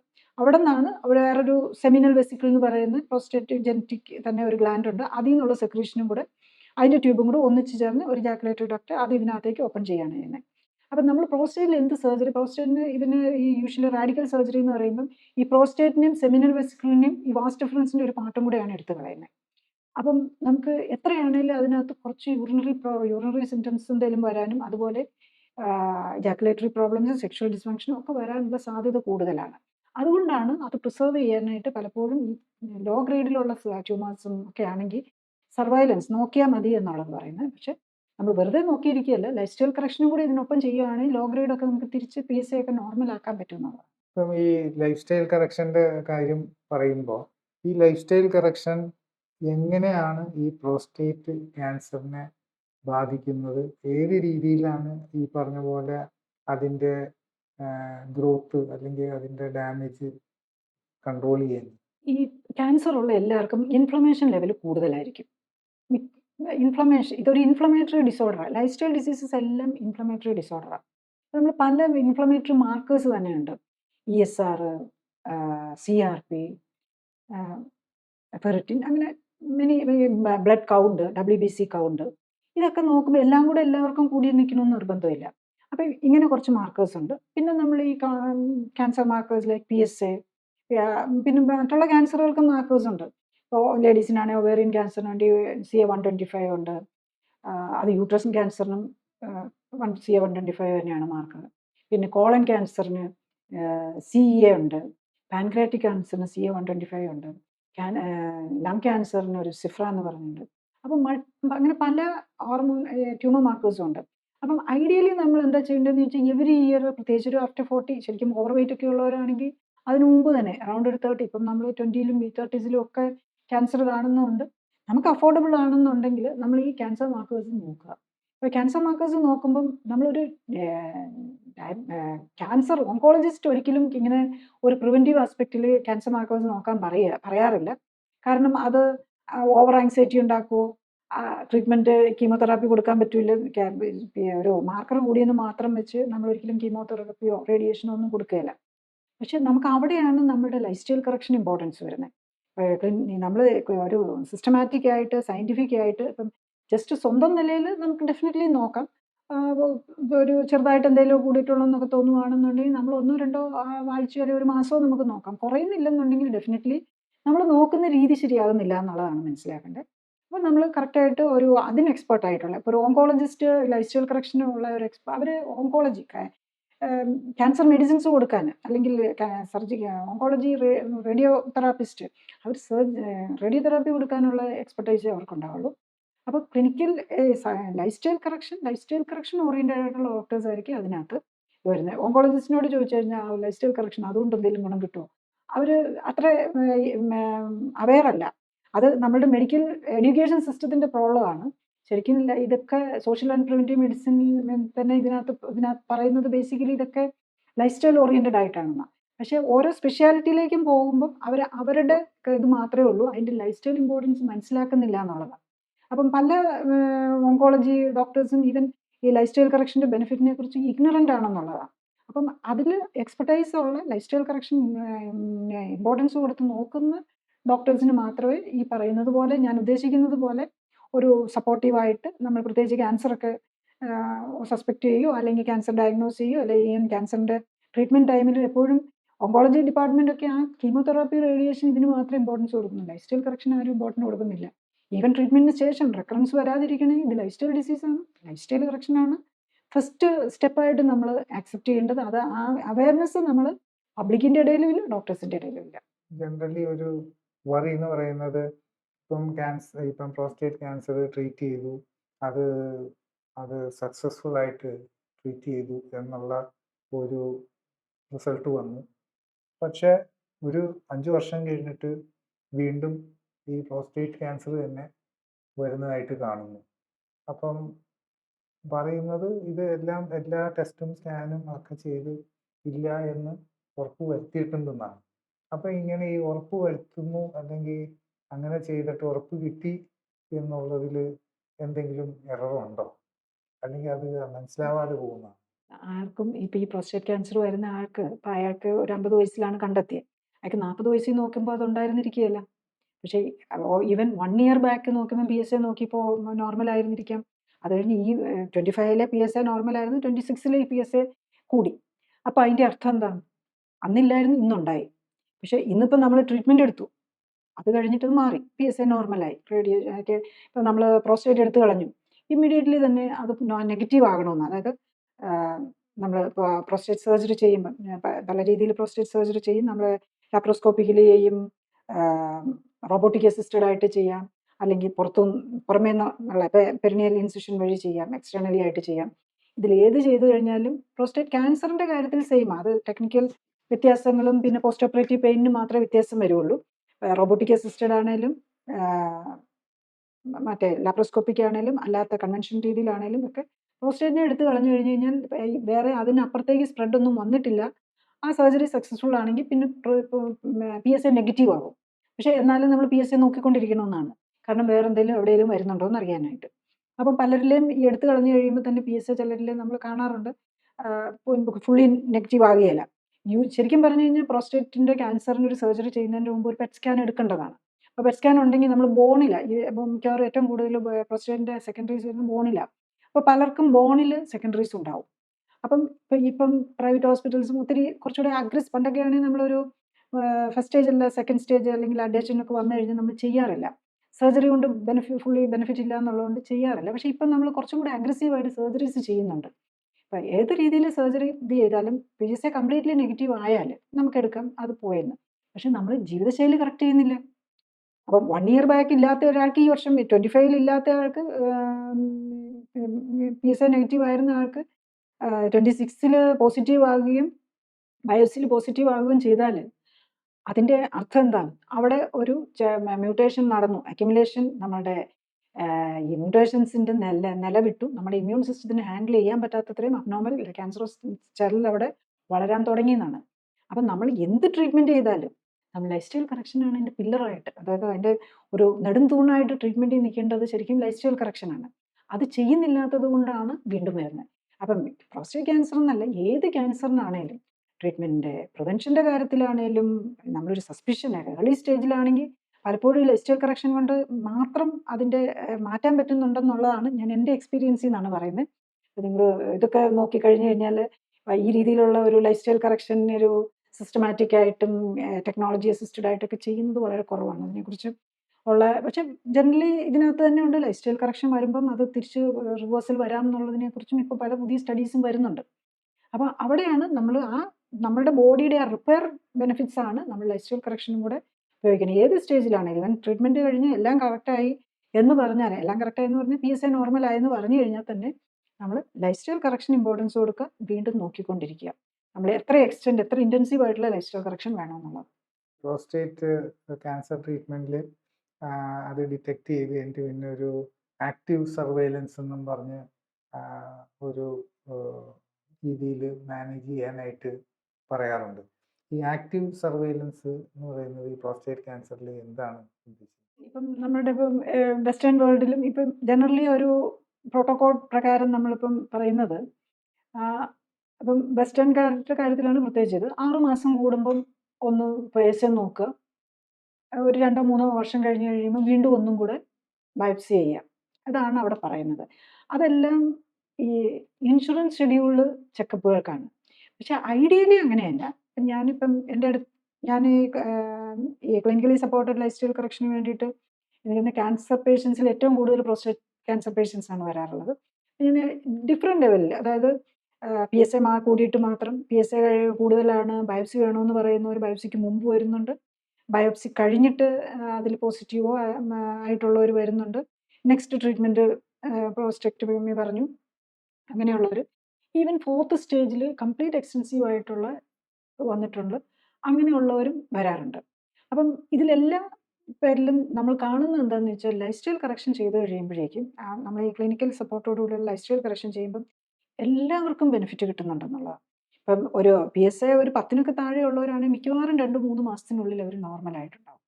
PSA നോർമലിലേക്ക് പോരും, പ്രോസ്റ്റേറ്റിൻ്റെ സൈസ് കുറഞ്ഞു വരും, പിന്നെ അവർക്ക് അതിൻ്റെ കൂടെ ഡയബറ്റീസോ ഹൈപ്പർ ടെൻഷനോ ആർത്രൈറ്റിസോ എന്തൊക്കെ പ്രശ്നങ്ങളുണ്ടോ അതും അതിൻ്റെ ഒപ്പം തന്നെ കറക്റ്റായിട്ടുണ്ടാവും എന്നുള്ളതാണ്.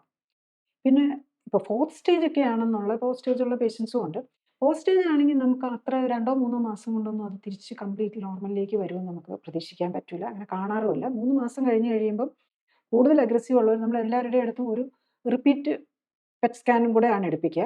പക്ഷേ ഈ പ്രോസ്റ്റേറ്റിൻ്റെ സൈസ് അറിയാൻ വേണ്ടിയിട്ട് എവരി മന്ത് നമുക്ക് അൾട്രാസൗണ്ട് സ്കാൻ എടുക്കാം. പക്ഷേ പെറ്റ് സ്കാനൊക്കെ കുറച്ച് റേഡിയേഷൻ റിസ്ക്കും കൂടെ ഉള്ളതുകൊണ്ട് നമ്മൾ 3 മാസം കൂടുമ്പോഴാണ്. അപ്പോൾ 3 മാസം കൂടുമ്പം ഇപ്പോഴും ഒരു പേഷ്യൻ്റ് നല്ല ക്ലിയർലി അതിനകത്ത് കുറവ് വന്നിട്ടുണ്ട്. അത് അദ്ദേഹത്തിനാണെങ്കിൽ ബ്ലാഡറിലേക്ക് ഇൻവേഷൻ ഉണ്ടായിരുന്നു, വലിയ സൈസായിരുന്നു, ലിംഫ് നോഡ്സ് ഉണ്ടായിരുന്നു, ബോണിലും ഉണ്ടായിരുന്നു. ബോണിലും എല്ലാത്തിലും ബോണിലെ ഇതിൻ്റെ ആണെങ്കിലും മെറ്റാസ്റ്റേസിൻ്റെ സൈസ് കുറഞ്ഞു, ലിംഫ് നോഡ്സിൻ്റെ സൈസ് കുറഞ്ഞു, പ്രോസ്റ്റേറ്റിൻ്റെ സൈസ് കുറഞ്ഞു. അദ്ദേഹത്തിന് പെയിനും ഉണ്ടായിരുന്നത് മൂത്രം ഒഴിക്കുമ്പോൾ വേദനയും എപ്പോഴും പോകണമെന്നല്ല. അപ്പോൾ യൂറിനറി സിംറ്റംസ് എല്ലാം മാറി. യൂറിനറി സിംറ്റംസ് ഒക്കെ 1 മാസം കൊണ്ട് തന്നെ മാറി. PSA പക്ഷേ ഇപ്പോഴും ഐ തിങ്ക് കുറച്ചൊന്ന് കുറഞ്ഞു. പക്ഷേ കുറച്ച് എന്തോ 20s എന്തോ നിൽക്കുന്നുണ്ട്. ഏറ്റവും കുറഞ്ഞ അറൗണ്ട് 20ലേക്കൊക്കെ വന്നു. അത് ഒത്തിരി കൂടുതലുണ്ടായിരുന്ന 70s എന്തോ ഉണ്ടായിരുന്നു. 20ലേക്ക് വന്നു. പിന്നെ അങ്ങനെ മെയിൻറ്റെയിൻ ചെയ്ത് കൊണ്ടുപോകാൻ പറ്റുന്നുണ്ട്. ഇതെല്ലാം പേഷ്യൻസിൻ്റെയും കൂടി ഇതാണ്. അതിനകത്ത് ഡയറ്റിൽ പ്രത്യേകിച്ച് ലോ കാർബോഹൈഡ്രേറ്റ് ഡയറ്റ് കഴിക്കണം. അങ്ങനെ കുറച്ച് കാര്യങ്ങളും കൂടെ നോക്കിയാണ് എക്സസൈസ് ഉണ്ടാകും. പ്രത്യേകിച്ച് പെൽവിക് ഫ്ലോർ എക്സസൈസ്. അങ്ങനെ മൾട്ടിപ്പിൾ കാര്യങ്ങൾ നോക്കിയാണ് ഇപ്പോൾ ഓരോരുത്തരുടെയും ലൈഫ് സ്റ്റൈലും എല്ലാം ഉണ്ടാവുമല്ലോ. അപ്പം ഇങ്ങനെ നോക്കുന്ന ആൾക്കാർക്ക് ഒരു സിംറ്റവും ഇല്ലാതെ ഈ ഫോർത്ത് സ്റ്റേജ് ആയിരുന്നു അദ്ദേഹത്തിനോട് മറ്റ് ട്രീറ്റ്മെൻറ്റ് എടുക്കാൻ പറഞ്ഞിട്ട് അദ്ദേഹം അതിന് വില്ലിങ് അല്ല. മറ്റ് റേഡിയേഷനോ ഹോർമോൺ തെറാപ്പിക്കോ ഒന്നും വില്ലിങ് അല്ലാതെ ഇതാണ്. പക്ഷെ നല്ല ഒരു സിംറ്റവും ഇല്ല. അതാണ് ഏറ്റവും പ്രധാനം. നമ്മൾ ഈ മറ്റ് ട്രീറ്റ്മെൻറ്റ് കീമോതെറാപ്പിയിലൊക്കെ പോകുമ്പോഴേക്കും പേഷ്യൻ്റ് പല സൈഡ് എഫക്ട്സ് കൊണ്ടുള്ള സിംറ്റംസ് വരുമല്ലോ. ഇത് അതിന് ഇല്ല. പിന്നെ ഓരോരുത്തരും പേഷ്യൻ്റാണ് ഡിസൈഡ് ചെയ്യേണ്ടത് നമുക്ക് എത്ര എക്സ്റ്റെൻറ്റ് കീമോയും ഓങ്കോളജി ട്രീറ്റ്മെൻറ്റ് വേണമെന്ന്. ഞാൻ കൊടുക്കുന്നത് ഈ ലൈഫ് സ്റ്റൈൽ കറക്ഷനാണ്. അത് എല്ലാ സ്റ്റേജിലും ഇമ്പോർട്ടൻ്റ് ആണ്. അത് പേഷ്യൻറ്റിൻ്റെ കൂടി ഇൻട്രസ്റ്റ് അനുസരിച്ചാണ് ഓങ്കോളജി ട്രീറ്റ്മെൻറ്റ് നമ്മൾ അഡ്വൈസ് ചെയ്യുന്നത്. അത് അവർക്ക് അല്ലാതെ ഉണ്ടല്ലോ. ഞാൻ ഓങ്കോളജി കാര്യങ്ങൾക്കല്ല. നമ്മൾ ലൈഫ് സ്റ്റൈൽ കറക്ഷൻ അതിൻ്റെ ഒപ്പം കൊടുക്കുക എന്നുള്ളതിനാണ് ഇമ്പോർട്ടൻസ്. നമ്മളുടെ ഈ ചോദ്യങ്ങളിൽ പലതായിട്ട് വന്നൊരു കാര്യം ശരിക്കും ഈ ക്യാൻസർ എന്ന് പറയുന്നത് ഒരു എബ്നോർമൽ സെൽസാണ്.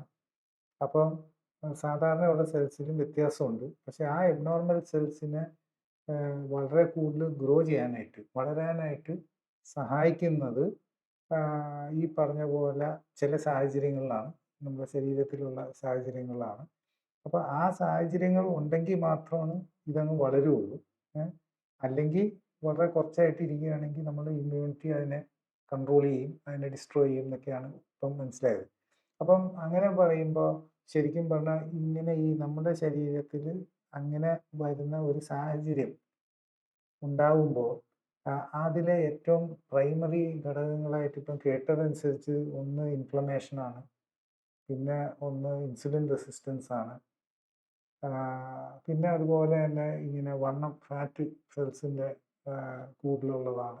അങ്ങനെയൊക്കെ പറയുമ്പോൾ ശരിക്കും പറഞ്ഞാൽ ഒരാൾക്ക് സിമ്പിളായിട്ട് മനസ്സിലാക്കാൻ ക്യാൻസറിൻ്റെ ഒരു തുടക്കം ഒരു രീതിയിൽ വന്നാൽ അത് വളരെ കൂടുതൽ ഡെവലപ്പ് ചെയ്യാനായിട്ട് നമ്മുടെ ഇമ്മ്യൂൺ സിസ്റ്റത്തിനെ മറികടക്കാനായിട്ടും സാധ്യത വരുന്നത് ആ ശരീരത്തിൽ എന്തൊക്കെ സാഹചര്യങ്ങൾ ഉള്ളപ്പോഴാണ്. ഡയബറ്റിക് പേഷ്യൻ്റ് ഓവർ വെയ്റ്റ് ഉള്ളവർ. അപ്പോൾ ഓവർ വെയ്റ്റ് ഉള്ളപ്പോൾ അവരുടെ ബോഡിയിൽ ഫാറ്റ് കൂടുതലായിരിക്കും. ഈ ഫാറ്റാണ് ഇൻഫ്ലമേഷനെ ഡിസൈഡ് ചെയ്യുന്നത്. ആക്ച്വലി നമ്മുടെ ഇമ്മ്യൂണിറ്റി തന്നെ ഡിസൈഡ് ചെയ്യുന്നത് ഫാറ്റാണ്. പിന്നെ ഈ ഫാറ്റിൻ്റെ കോമ്പോസിഷൻ നമ്മൾ ഈ omega-6 ഫാറ്റ് നമ്മൾ ഈ കഴിക്കുന്ന നട്ട്സ്, കശുവണ്ടി, കപ്പലണ്ടി, ബദാം, പിസ്റ്റ ഇതിലെല്ലാം omega-6 വെരി ഹൈ ആണ്. അപ്പം നമ്മളുടെ ജനറൽ ഫുഡിനകത്ത് omega-3 വളരെ കുറവാണ്. അത് ഈ ചാളയിലും അതുപോലെ ലീഫി വെജിറ്റബിളിലും ഉള്ളൂ. ലീഫി വെജിറ്റബിളൊന്നും ആരും കഴിക്കുന്നില്ല. ചാള പോലും കഴിക്കുന്നവർ വളരെ കുറവാണ്. അപ്പം അതേ സമയത്ത് എല്ലാവരും ബദാം, പിസ്റ്റ, നട്ട്സ് എല്ലാം ധാരാളം കഴിക്കും. അപ്പം ഈ omega-6 എന്ന് പറഞ്ഞ് ഇൻഫ്ലമേഷനെ പ്രൊമോട്ട് ചെയ്യുന്നതാണ്. omega-3 എന്ന് പറഞ്ഞു കഴിഞ്ഞാൽ ആൻറ്റി ഇൻഫ്ലമേഷന് ഹീലിങ്ങുമാണ്. അപ്പം നമ്മുടെ ഈ ക്യാൻസർ രോഗങ്ങളും അതുപോലെയുള്ള ഡയബറ്റീസ്, ഹൈപ്പർ ടെൻഷനും ഹാർട്ട് ഡിസീസും എല്ലാം ഇൻഫ്ലമേറ്ററി ഡിസീസിലാണ് വരുന്നത്. പക്ഷേ എന്നാലും നമുക്കത് നമ്മളുടെ ഒരു അറിവിൻ്റെ കുറവ് കൊണ്ടാണ് പലരും ഈ ഇൻഫ്ലമേറ്ററി ആയിട്ടുള്ള ഓയിലുകളും അതുപോലെ നമ്മളിപ്പോൾ ഉപയോഗിക്കുന്ന കുക്കിംഗ് ഓയിലുകൾ sunflower oil very high omega-6 ആണ്. അതിനകത്ത് omega-3 ഇല്ല. അപ്പം ഈ omega-6 കൂടുതലുള്ള അപ്പം നമ്മളുടെ സ്റ്റോർഡ് ഫാറ്റിൽ നമ്മൾ നന്നായിട്ട് കശുവണ്ടിയും കപ്പലണ്ടിയും ബദാമും ഒക്കെ കഴിച്ചുണ്ടാക്കി വെയിറ്റ് ആണെങ്കിൽ അല്ലെങ്കിൽ ഇത്തരം ഓയിലുകളാണ് ഉപയോഗിച്ചിരിക്കുന്നതെങ്കിൽ നമ്മളുടെ ബോഡിയിലും ആ ഒമേഗ 6 കൂടുതലായിരിക്കും. അപ്പം ഈ ഒമേഗ 6 കൂടുതലും അതേസമയത്ത് ഒമേഗ 3 വെരി ലോ ആയിരിക്കും. അപ്പം ഈ ഡിസ്പ്രപ്പോർഷനാണ് നമ്മുടെ ഇൻഫ്ലമേഷൻ കൂട്ടുന്നത്. അപ്പോൾ അത് കണ്ടുപിടിക്കാനാണ് നമുക്ക് ഇൻഫ്ലമേറ്ററി മാർക്കേഴ്സ് നോക്കിയാൽ നമുക്കത് തിരിച്ചറിയാൻ പറ്റും. അപ്പം അതാണ് ഒരു മേജർ ആയിട്ടുള്ള ഇത് വരുന്നത്, ഇൻഫ്ലമേഷൻ കുറയ്ക്കുക. അപ്പം ഇൻഫ്ലമേഷൻ കുറയണമെങ്കിൽ നമ്മുടെ എക്സസ് ഫാറ്റ് ഉണ്ടെങ്കിൽ അത് പോയാലേ പറ്റുള്ളൂ. കാരണം ഇത് സ്റ്റോർ ചെയ്ത് വെച്ചിരിക്കുകയാണല്ലോ, ഒമേഗ 6 ആണല്ലോ അതിനകത്ത് ഇരിക്കുന്നത്. അപ്പം അതും ഈ ഒമേഗ 6 നമ്മുടെ ബോഡിയിലെ സ്റ്റോർഡ് ഒമേഗ 6 കുറയ്ക്കുക എന്നുള്ളതും ഈ എക്സസ് വെയിറ്റ് ഉള്ളവരുടെ കുറയ്ക്കുന്നതും വെരി ഇമ്പോർട്ടൻ്റ് ആണ്. ഇത് നമ്മളുടെ ഈ ബോഡിയിലെ എല്ലാ മെക്കാനിസംസും ഇപ്പോഴത്തെ ലേറ്റസ്റ്റ് സ്റ്റഡീസ് കാണിക്കുന്നത് ഈ ഒമേഗ 3 6 ആണ് നമ്മുടെ സെല്ലുലാർ ലെവലിൽ മെസ്സഞ്ചേഴ്സ് ആയിട്ട് വർക്ക് ചെയ്യുന്നത്. അപ്പം ഇവരാണ് നമ്മുടെ ന്യൂക്ലിയസിൽ പോയി പറയുന്നത് ഇന്ന പ്രോട്ടീൻ ഉണ്ടാക്കുക, സെൽ ഡിവിഷൻ വേണം അല്ലെങ്കിൽ സെൽ ഡിവിഷൻ വേണ്ട, എല്ലാ കാര്യങ്ങളും ഡിസൈഡ് ചെയ്യുന്നതും മെസ്സഞ്ചറായിട്ട് വർക്ക് ചെയ്യുന്നതും ഈ നമ്മളുടെ സെല്ലിനെ തന്നെ ചുറ്റിയിരിക്കുന്നത്. ശരിക്കും നമ്മുടെ സെല്ലിനെ ഉണ്ടാക്കിയിരിക്കുന്ന അതിൻ്റെ വോൾ ഉണ്ടാക്കിയിരിക്കുന്നത് ഫാറ്റ് വെച്ചാൽ ഫാറ്റി ബൈലെയർ എന്ന് പറയും. ഈ ഫാറ്റി ബൈലെയറിൽ എംബഡഡ് ആണ് ഒരു ഹയർ എൻഡ് 20 കാർബൺ. ഞാൻ ഇത്രയൊക്കെ ഡീറ്റെയിലേക്ക് പോയാൽ സാധാരണക്കാർക്ക് മനസ്സിലാക്കാൻ ബുദ്ധിമുട്ടായിരിക്കും. എനിവേ സിംപ്ലി മനസ്സിലാക്കുക, ഈ ഒമേഗ 3 ഫാറ്റും ഒമേഗ 6 ഫാറ്റും ആണ് നമ്മുടെ എല്ലാ മെറ്റബോളിക് കൺട്രോളുകളെയും ചെയ്യുന്നത്. അപ്പം അതുകൊണ്ട് തന്നെ അത് കറക്റ്റാക്കാൻ ആക്ച്വലി ഈ ക്ലിനിക്കൽ ഞാൻ ചെയ്യുന്ന ക്ലിനിക്കലി CSLC ക്യാപ്പ് എന്ന് പറയും, clinically supported lifestyle correction with cell activation protocol. ഈ പ്രോട്ടോകോളിൻ്റെ തന്നെ ബേസ് ഇതാണ്, ഈ ഒമേഗ 3 6 ബാലൻസ് കറക്റ്റ് ചെയ്യുക, അതിനോടൊപ്പം നമ്മുടെ ന്യൂട്രീഷൻ ബാലൻസ് എല്ലാം കറക്റ്റ് ചെയ്യുക, അതിനോടൊപ്പം നമ്മളുടെ ബോഡിയിൽ എക്സസ് അടഞ്ഞിരിക്കുന്ന ടോക്സിൻസ്, ഈവൻ ഇൻക്ലൂഡിങ് കൊഴുപ്പാണെങ്കിലും എക്സസ് ഉണ്ടെങ്കിൽ ടോക്സിനാണ്, അത് മാറ്റുക. അതുപോലെ തന്നെ മറ്റ് ടോക്സിനുകൾ ബോഡിയിലേക്ക് വരുന്നത് കുറയ്ക്കുക. നമ്മുടെ ബോഡിയിൽ ഏകദേശം 650 മസിൽസും 230 ബോൺസും ഉണ്ട്. ഇതിനെല്ലാം ആക്ടിവേറ്റ് ചെയ്ത് നമ്മുടെ ഹോൾ സിസ്റ്റത്തെ ആക്ടിവേറ്റ് ചെയ്യാൻ നോക്കുക. അപ്പം ഈ ഒരു പ്രിൻസിപ്പിൾ വെച്ച് നോക്കുമ്പോഴാണ് ഞാൻ ഈ പറഞ്ഞതുപോലെ വെരി ഗുഡ് റിസൾട്ട് ഏത് സ്റ്റേജിൽ ഓഫ് ക്യാൻസറിനാണേലും കിട്ടുന്നത്. ഇപ്പം നമ്മളുടെ ഈ ടോക്കിൽ ഇതിൻ്റെ കാരണങ്ങളും പിന്നെ ഇതിൻ്റെ ട്രീറ്റ്മെൻറ്റ്സും ഈ ലൈഫ് സ്റ്റൈലിൻ്റെ ഇമ്പോർട്ടൻസും അതുപോലെ തന്നെ ഇതിൻ്റെ സയൻസ് ഒക്കെയാണ് നമ്മൾ ഡിസ്കസ് ചെയ്തത്. പലപ്പോഴും നമ്മൾ മനസ്സിലാക്കുന്നത് ഈ സയൻസ് ഒരു വശത്ത് നീങ്ങുമ്പോൾ അതേസമയം നമ്മളുടെ ട്രീറ്റ്മെൻറ്റ്സ് ഒക്കെ പാരലായിട്ട് ആ സയൻസിൻ്റെ ആ ലെവലിലേക്ക് എത്താറില്ല, ഒരു സ്പേസ് പോലെ കാണും. അപ്പോൾ ഇപ്പം നമ്മൾ ഇപ്പോൾ ലേറ്റസ്റ്റ് ആയിട്ട് കേൾക്കുന്നത് എന്താണെന്ന് വെച്ചാൽ ഈ ഒരു ക്യാൻസർ സെല്ല് അല്ലെങ്കിൽ ട്യൂമർ അതിൻ്റെ ആ സറൗണ്ടിങ്സ് നിന്ന് തന്നെ നമുക്ക് മനസ്സിലാക്കാൻ പറ്റും ആ ക്യാൻസർ എത്രമാത്രം റിക്കവറി പോസിബിൾ ആണ്. ബിക്കോസ് നമ്മുടെ ഇമ്മ്യൂൺ സിസ്റ്റം വളരെ ആക്റ്റീവായിട്ട് ആ ക്യാൻസർ സെൽസിൻ്റെ അവിടെ ഉണ്ടെങ്കിൽ അതിൻ്റെ അർത്ഥം ആ ഇമ്മ്യൂൺ സിസ്റ്റം അവിടെ ഫൈറ്റ് ചെയ്യുന്നുണ്ട്. പക്ഷേ അതേസമയം നമ്മൾ വേറൊരു കാര്യം ഇപ്പം ലേറ്റസ്റ്റ് ആയിട്ട് സയൻസിൽ പറയുന്നത്, കുറച്ച് കഴിയുമ്പോൾ നമ്മളുടെ ഇമ്മ്യൂൺ സിസ്റ്റത്തിൻ്റെ സെൽസ് ഇങ്ങനെ ടയേർഡായി പോവും, ഫെറ്റീഗ്ഡായി പോവും, അങ്ങനെ പോകുന്നു. പിന്നെ ഒരു കാര്യം പറയുന്നത് ഈ ഇമ്മ്യൂൺ സിസ്റ്റം തന്നെ ഒരു ഒരു ഒരു ഒരു ഫ്യൂ സെൽസ് ഒന്നുമല്ല, വളരെ കൂടുതൽ ടൈപ്പ് ഓഫ് സെൽസ് ഉണ്ട്. അപ്പോൾ ഈ ക്യാൻസർ ഇങ്ങനെ DNA മ്യൂട്ടേഷൻ വന്ന് പുതിയതായി മാറുന്തോറും ഈ ഇമ്മ്യൂൺ സിസ്റ്റത്തിന് തന്നെ കൂടുതൽ മനസ്സിലാക്കാൻ സാധിക്കുന്നുണ്ട് ഇത് ക്യാൻസർ സെൽസ് ആണെന്ന്. അപ്പോൾ അങ്ങനെ ഈ ഇമ്മ്യൂൺ സിസ്റ്റത്തിൻ്റെ റോള് വളരെ കൂടുതൽ ഇമ്പോർട്ടൻ്റ് ആണെന്ന് ഇപ്പോൾ സയൻസ് പറയുന്നുണ്ട്. പക്ഷേ അതിന് മാത്രം നമ്മുടെ ട്രീറ്റ്മെൻറ്റ്സിലൊന്നും അങ്ങനെ ഒരു സൈഡ് അത്രയും വരുന്നില്ല. അപ്പോൾ ഈ ഇമ്മ്യൂൺ സിസ്റ്റം വളരെ സ്ട്രോങ് ആയിരിക്കണം എന്ന് സയൻസ് പറയുന്നു. എന്താണ് ശരിക്കും നമ്മൾ മനസ്സിലാക്കേണ്ടത്? നമ്മുടെ ലൈഫ് സയൻസും മോഡേൺ മെഡിസിനിലെ ഈ ട്രീറ്റ്മെൻറ്റ് ഇതും കൂടെ പലയിടത്തും അതിനെ ശരിക്കും ഒരു രണ്ടിനെയും കൂടി യോജിപ്പിച്ച് കൊണ്ടുപോകാൻ മോഡേൺ മെഡിസിന് പറ്റുന്നില്ല. മോഡേൺ മെഡിസിനിൽ ഇപ്പോൾ എന്താ സംഭവിക്കുന്നതെന്ന് ചോദിച്ചു കഴിഞ്ഞാൽ മരുന്നിന്, ഓപ്പറേഷന്, അങ്ങനത്തേന് മാത്രമാണ് ഇമ്പോർട്ടൻസ് കൊടുക്കുന്നത്. നമ്മളൊരു കാര്യം മനസ്സിലാക്കണം, ക്യാൻസർ മെഡിസിൻസ് എല്ലാം തന്നെ കീമോതെറാപ്പിയൊക്കെ പ്രത്യേകിച്ച് അതെല്ലാം ഇമ്മ്യൂൺ സിസ്റ്റത്തെ സപ്രസ് ചെയ്യുകയാണ്, അല്ലെ നശിപ്പിക്കാനാണ് നോക്കുന്നത്, സെല്ലിനെ നശിപ്പിക്കാനാണ് നോക്കുന്നത്. അപ്പോൾ നമുക്കറിയാം മ്യൂട്ടേഷൻ ഉണ്ടായതുകൊണ്ടാണ്, ഈ അബ്നോർമൽ സെല്ലായതുകൊണ്ടാണല്ലോ. അപ്പം നമ്മളുടെ ഈ സെൽ ഡിവിഷനെയാണ് ബ്ലോക്ക് ചെയ്യാനായിട്ടാണ് എല്ലാ മരുന്നുകളും വർക്ക് ചെയ്യുന്നത്. സെൽ ഡിവിഷനിൽ പ്രോബ്ലം ഉണ്ടാക്കി ഈ ഫാസ്റ്റ് ഡിവൈഡിങ് സെൽസിനെ, അതായത് ക്യാൻസർ സെല്ലിൻ്റെ ഒരു പ്രത്യേകതയാണ് ഫാസ്റ്റ് ഡിവൈഡിങ്, അതിനെ നശിപ്പിക്കുക എന്നുള്ളതാണ് നമ്മളെപ്പോഴും ഫോക്കസ് ചെയ്യുന്ന ട്രീറ്റ്മെൻറ്റ്. ക്യാൻസർ ബാധിച്ച് എടുത്തു കളയുക, ഈ എടുത്തു കളയുന്നതിനൊപ്പം അതിൻ്റെ കൂടെയുള്ള ഇമ്മ്യൂൺ സിസ്റ്റത്തെ എടുത്തു കളയുക. അപ്പോൾ അതാണല്ലോ, അപ്പം ലിംഫ് നോഡ്സിലേക്ക് വന്നിട്ടുണ്ടോ എന്ന് നോക്കി റാഡിക്കൽ സർജറിയിൽ എപ്പോഴും ലിംഫ് നോഡ്സിനെയും കൂടെ എടുത്തു കളയുക. അവരൊക്കെയാണ് നമ്മുടെ ഇമ്മ്യൂൺ സിസ്റ്റത്തിൻ്റെ ആൾക്കാർ.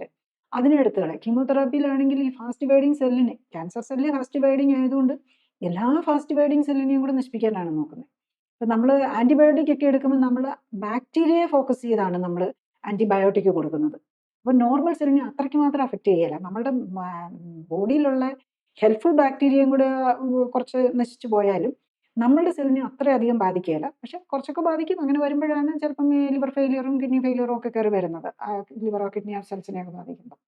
പക്ഷെ ഇതിൻ്റെ കാര്യത്തിൽ എന്താ സംഭവിക്കുന്നതെന്ന് ചോദിച്ചു കഴിഞ്ഞ് കഴിഞ്ഞാൽ ക്യാൻസർ സെല്ലിനെ ഇത് ചെയ്യാൻ നോക്കുമ്പോൾ എല്ലാ ഫാസ്റ്റ് ഡിവൈഡിങ് സെല്ലാണ്. നമ്മുടെ ഏറ്റവും കൂടുതൽ ഫാസ്റ്റ് ഡിവൈഡിങ് ആയിട്ടുള്ളത് നമ്മുടെ ലൈനിങ്. ഇപ്പോൾ റെസ്പിറേറ്ററി ട്രാക്ട്, ലങ്സിനെ ലൈൻ ചെയ്യുന്നത്, രക്തക്കൊഴലുകളെ ലൈൻ ചെയ്യുന്നത്, ലൈനിങ് ആയിട്ട് ഉള്ളിലെ ലൈനിങ്ങുകൾ, സ്കിന്ന്, പിന്നെ നമ്മുടെ ഹെയർ ഫോളിക്കിൾസ്, ഇന്റേണൽ ലൈനിങ്, ഇതിനൊക്കെയാണ് ഏറ്റവും കൂടുതൽ. അതുകൊണ്ടാണ് ഈ കീമോതെറാപ്പി ഓറിയൻറ്റഡ് ആയിട്ടുള്ള എല്ലാ സിംറ്റംസും ബുദ്ധിമുട്ടുകളും വരുന്നത്. അതുപോലെ നെർവ് സെൽസിനെ ബാധിക്കും. ഈവൻ റേഡിയേഷൻ ആണെങ്കിലും നമ്മുടെ പെൽവിക് നെർവ്സിനെ ബാധിക്കും. അതൊക്കെയാണ് ഈ പ്രോസ്റ്റേറ്റ് ക്യാൻസറുമായിട്ട് സംബന്ധിച്ച് റേഡിയേഷൻ കഴിഞ്ഞാലും പലപ്പോഴും ഈവൻ വർഷങ്ങൾക്ക് ശേഷം പോലും നമുക്ക് 8ഉം 10ഉം വർഷം കഴിഞ്ഞു പോലും ന്യൂറോളജിക്കൽ ഡാമേജ് മാനിഫെസ്റ്റ് ചെയ്യാം എന്നുള്ളതാണ്. അപ്പം ഇതെല്ലാമാണ് നമ്മൾ മനസ്സിലാക്കേണ്ടത്. അപ്പം ഈ മോഡേൺ മെഡിസിനിൽ നമ്മൾ ഈ മരുന്ന് ഓപ്പറേഷൻ ഡോക്ടേഴ്സ്, അപ്പോൾ ഓങ്കോളജിസ്റ്റോ അല്ലെ റേഡിയേഷൻ തെറാപ്പിസ്റ്റോ എല്ലാം അതിലാണ് ഫോക്കസ് ചെയ്യുന്നത്. പക്ഷേ പേഷ്യൻ്റ് മനസ്സിലാക്കേണ്ട കാര്യം എന്താണെന്ന് ചോദിച്ചു കഴിഞ്ഞാൽ നമ്മളുടെ ലൈഫ് സ്റ്റൈൽ നമുക്ക് ഈ ഇമ്മ്യൂൺ സിസ്റ്റത്തെ ഒന്ന് ആക്റ്റീവ് ആക്കി എടുക്കണമെങ്കിൽ അവർക്ക് ന്യൂട്രീഷനാണ് വേണ്ടത്. ഇമ്മ്യൂൺ സിസ്റ്റത്തിന് വേറെ ഒരു സാധനം ആവശ്യമില്ല. അവർക്ക് ടോക്സിൻ ലോഡ് കുറച്ച് കൊടുക്കണം. അവർക്ക് കറക്റ്റായിട്ടുള്ള ന്യൂട്രീഷൻ കിട്ടണം. അപ്പം നമ്മുടെ WBCസും ഒക്കെ കറക്റ്റായിട്ട് ഫങ്ഷൻ ചെയ്യും. അവർ പോയി ഈ ക്യാൻസർ ആയിട്ടുള്ള സെല്ലുകളെയൊക്കെ പിടിച്ച് നശിപ്പിച്ച് കളയും. അതിന് പകരം പുതിയ സെല്ലുകൾ അവിടെ വരുമ്പോൾ അതിന് വേണ്ട കറക്റ്റായിട്ടുള്ള ന്യൂട്രീഷനും ഇതും കിട്ടിക്കഴിഞ്ഞ് കഴിഞ്ഞാൽ അവർ നോർമലായിട്ട് ഫങ്ഷൻ ചെയ്യും. പിന്നെ ഈ ക്യാൻസർ സെല്ലിൻ്റെ പ്രത്യേകതകളുണ്ട്. അവർക്ക് ഗ്ലൂക്കോസാണ് അവർ ഒത്തിരിയായിട്ട് ഗ്രാബ് ചെയ്യണം. അപ്പോൾ അവർ ആ ടെക്നോളജിയാണ് നമ്മളൊരു പെറ്റ് സ്കാനിലൊക്കെ യൂസ് ചെയ്യുന്നത്. അപ്പോൾ അവർ ഗ്ലൂക്കോസിനെ എക്സ്ട്രാക്ട് ചെയ്ത ഗ്ലൂക്കോസ് വെച്ചാണ് അവർ വളരാനും ഒക്കെ നോക്കുന്നത്. അപ്പം ഞാൻ ഈ ക്ലിനിക്കലി സപ്പോർട്ടഡ് ലൈഫ് സ്റ്റൈൽ കറക്ഷന് നമ്മളെപ്പോഴും ഇമ്പോർട്ടൻസ് കൊടുക്കുന്നത് ക്യാൻസർ പേഷ്യൻറ്റിനും ഇമ്പോർട്ടൻസ് കൊടുക്കുന്നത് ഈ ലോ കാർബോഹൈഡ്രേറ്റ് ഡയറ്റ്. പക്ഷേ എല്ലാ ന്യൂട്രീഷനും ഉള്ളത്, പ്രത്യേകിച്ച് omega-3-6 ബാലൻസ് ഒരു 1:1 നിർത്തിക്കൊണ്ട് നമ്മളുടെ ബോഡിയിലെ omega-6ഉം മറ്റ് ടോക്സിൻസും എല്ലാം കളയാനും ഉള്ള ഒരു പ്രോട്ടോക്കോൾ വെച്ചിട്ടാണ് നമ്മളത് ചെയ്യുന്നത്. അപ്പം അതിനകത്ത് വളരെ ഫാസ്റ്റാണ്. അതിന് വെയിറ്റ് ചെയ്യേണ്ട കാര്യമൊന്നുമില്ല. ഇപ്പം നമ്മൾ ഈ ക്യാൻസർ ആണല്ലോ, അത് വെയിറ്റ് ചെയ്താൽ കുഴപ്പമുണ്ടോ? അത് നമുക്ക് വിതിൻ 1 or 2 വീക്സിനുള്ളിൽ അറിയാൻ പറ്റുമെന്നാണ്. സർജറിക്ക് പോലും ഈ ഇതിലേക്കൊക്കെ കുറഞ്ഞു വരാൻ അതിന് പോലും സമയം എടുക്കുന്നുണ്ട്. റേഡിയേഷൻ ആണെങ്കിലും ഒക്കെ സമയം എടുക്കുന്നുണ്ട്. അതുപോലെ തന്നെ ഫാസ്റ്റായിട്ട് നമുക്ക് കാര്യങ്ങൾ അറിയാം. ഇപ്പം എല്ലാം ലൈഫ് സ്റ്റൈൽ കറക്ഷൻ വെച്ച് മാത്രം ചെയ്യാൻ പറ്റുമെന്നല്ല ഞാൻ പറയുന്നത്. പക്ഷെ അതായിരിക്കണം നമ്മളുടെ നെടുംതൂണായിട്ട് പില്ലർസ് ഇതായിട്ട് നിൽക്കേണ്ടത് ലൈഫ് സ്റ്റൈൽ കറക്ഷനാണ്. അവിടെയാണ് നമ്മളുടെ മോഡേൺ മെഡിസിൻ ഇപ്പോൾ വളരെ ഒരു ഗ്യാപ്പായിട്ട് അത് ഇൻകംപ്ലീറ്റ് ആയിട്ട് കിടക്കുന്നത്. പ്രോസ്റ്റേറ്റ് ക്യാൻസർ ആണെങ്കിലും കുറച്ചും കൂടെ യങ്ങർ ഏജിൽ വരുന്നു എന്ന് പറയുന്നുണ്ടല്ലോ. അപ്പം ശരിക്കും ഈ എപ്പിജനറ്റിക് ഫാക്ടേഴ്സ്, ഈ എൻവയറമെൻ്റൽ ഫാക്ടേഴ്സ്, ഫുഡ്, അങ്ങനത്തെ കാര്യങ്ങൾ എന്താണ് ശരിക്കും ഇപ്പോൾ നമുക്ക് യങ്ങർ ഏജ് ഉള്ള ആൾക്കാർക്ക് ഒരു മെസ്സേജായിട്ട് കൊടുക്കാൻ സാധിക്കുക? എന്താണെന്ന് വെച്ചാൽ നോക്കുമെങ്കിൽ അവർക്ക് അത് അറിഞ്ഞാൽ ഇതിൻ്റെ കാര്യങ്ങളൊക്കെ റെഡ്യൂസ് ചെയ്യാമല്ലോ.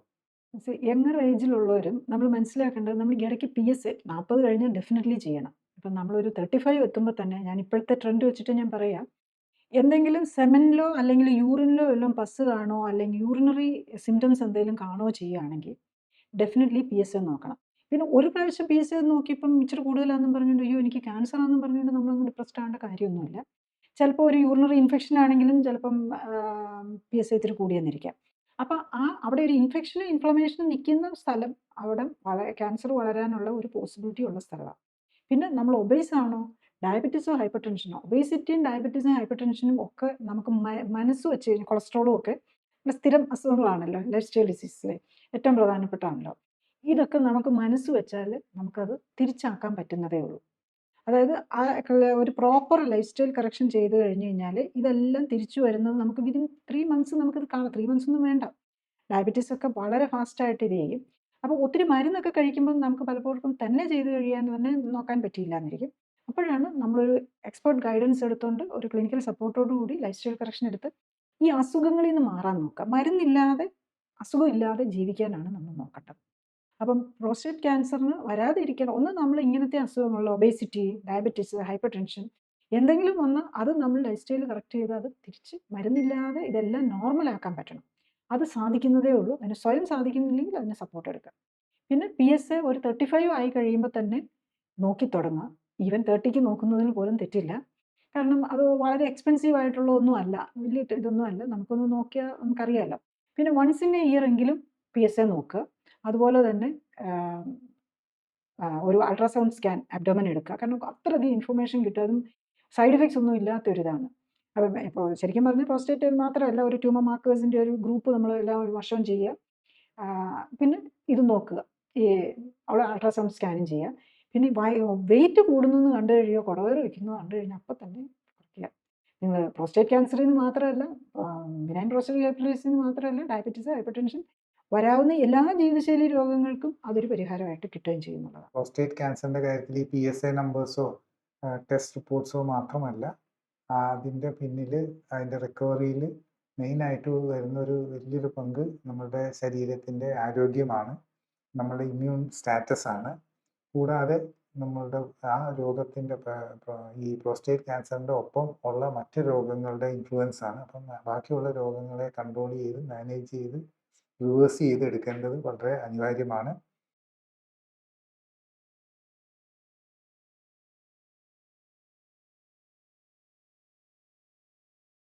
കൂടുതൽ ഹെൽത്ത് വീഡിയോകൾക്കും ശാസ്ത്രീയമായ ജീവിതശൈലി ക്രമീകരണ അറിവുകൾക്കുമായി സബ്സ്ക്രൈബ് ബട്ടൺ അമർത്തിയ ശേഷം ബെൽ ബട്ടൺ അമർത്തുക.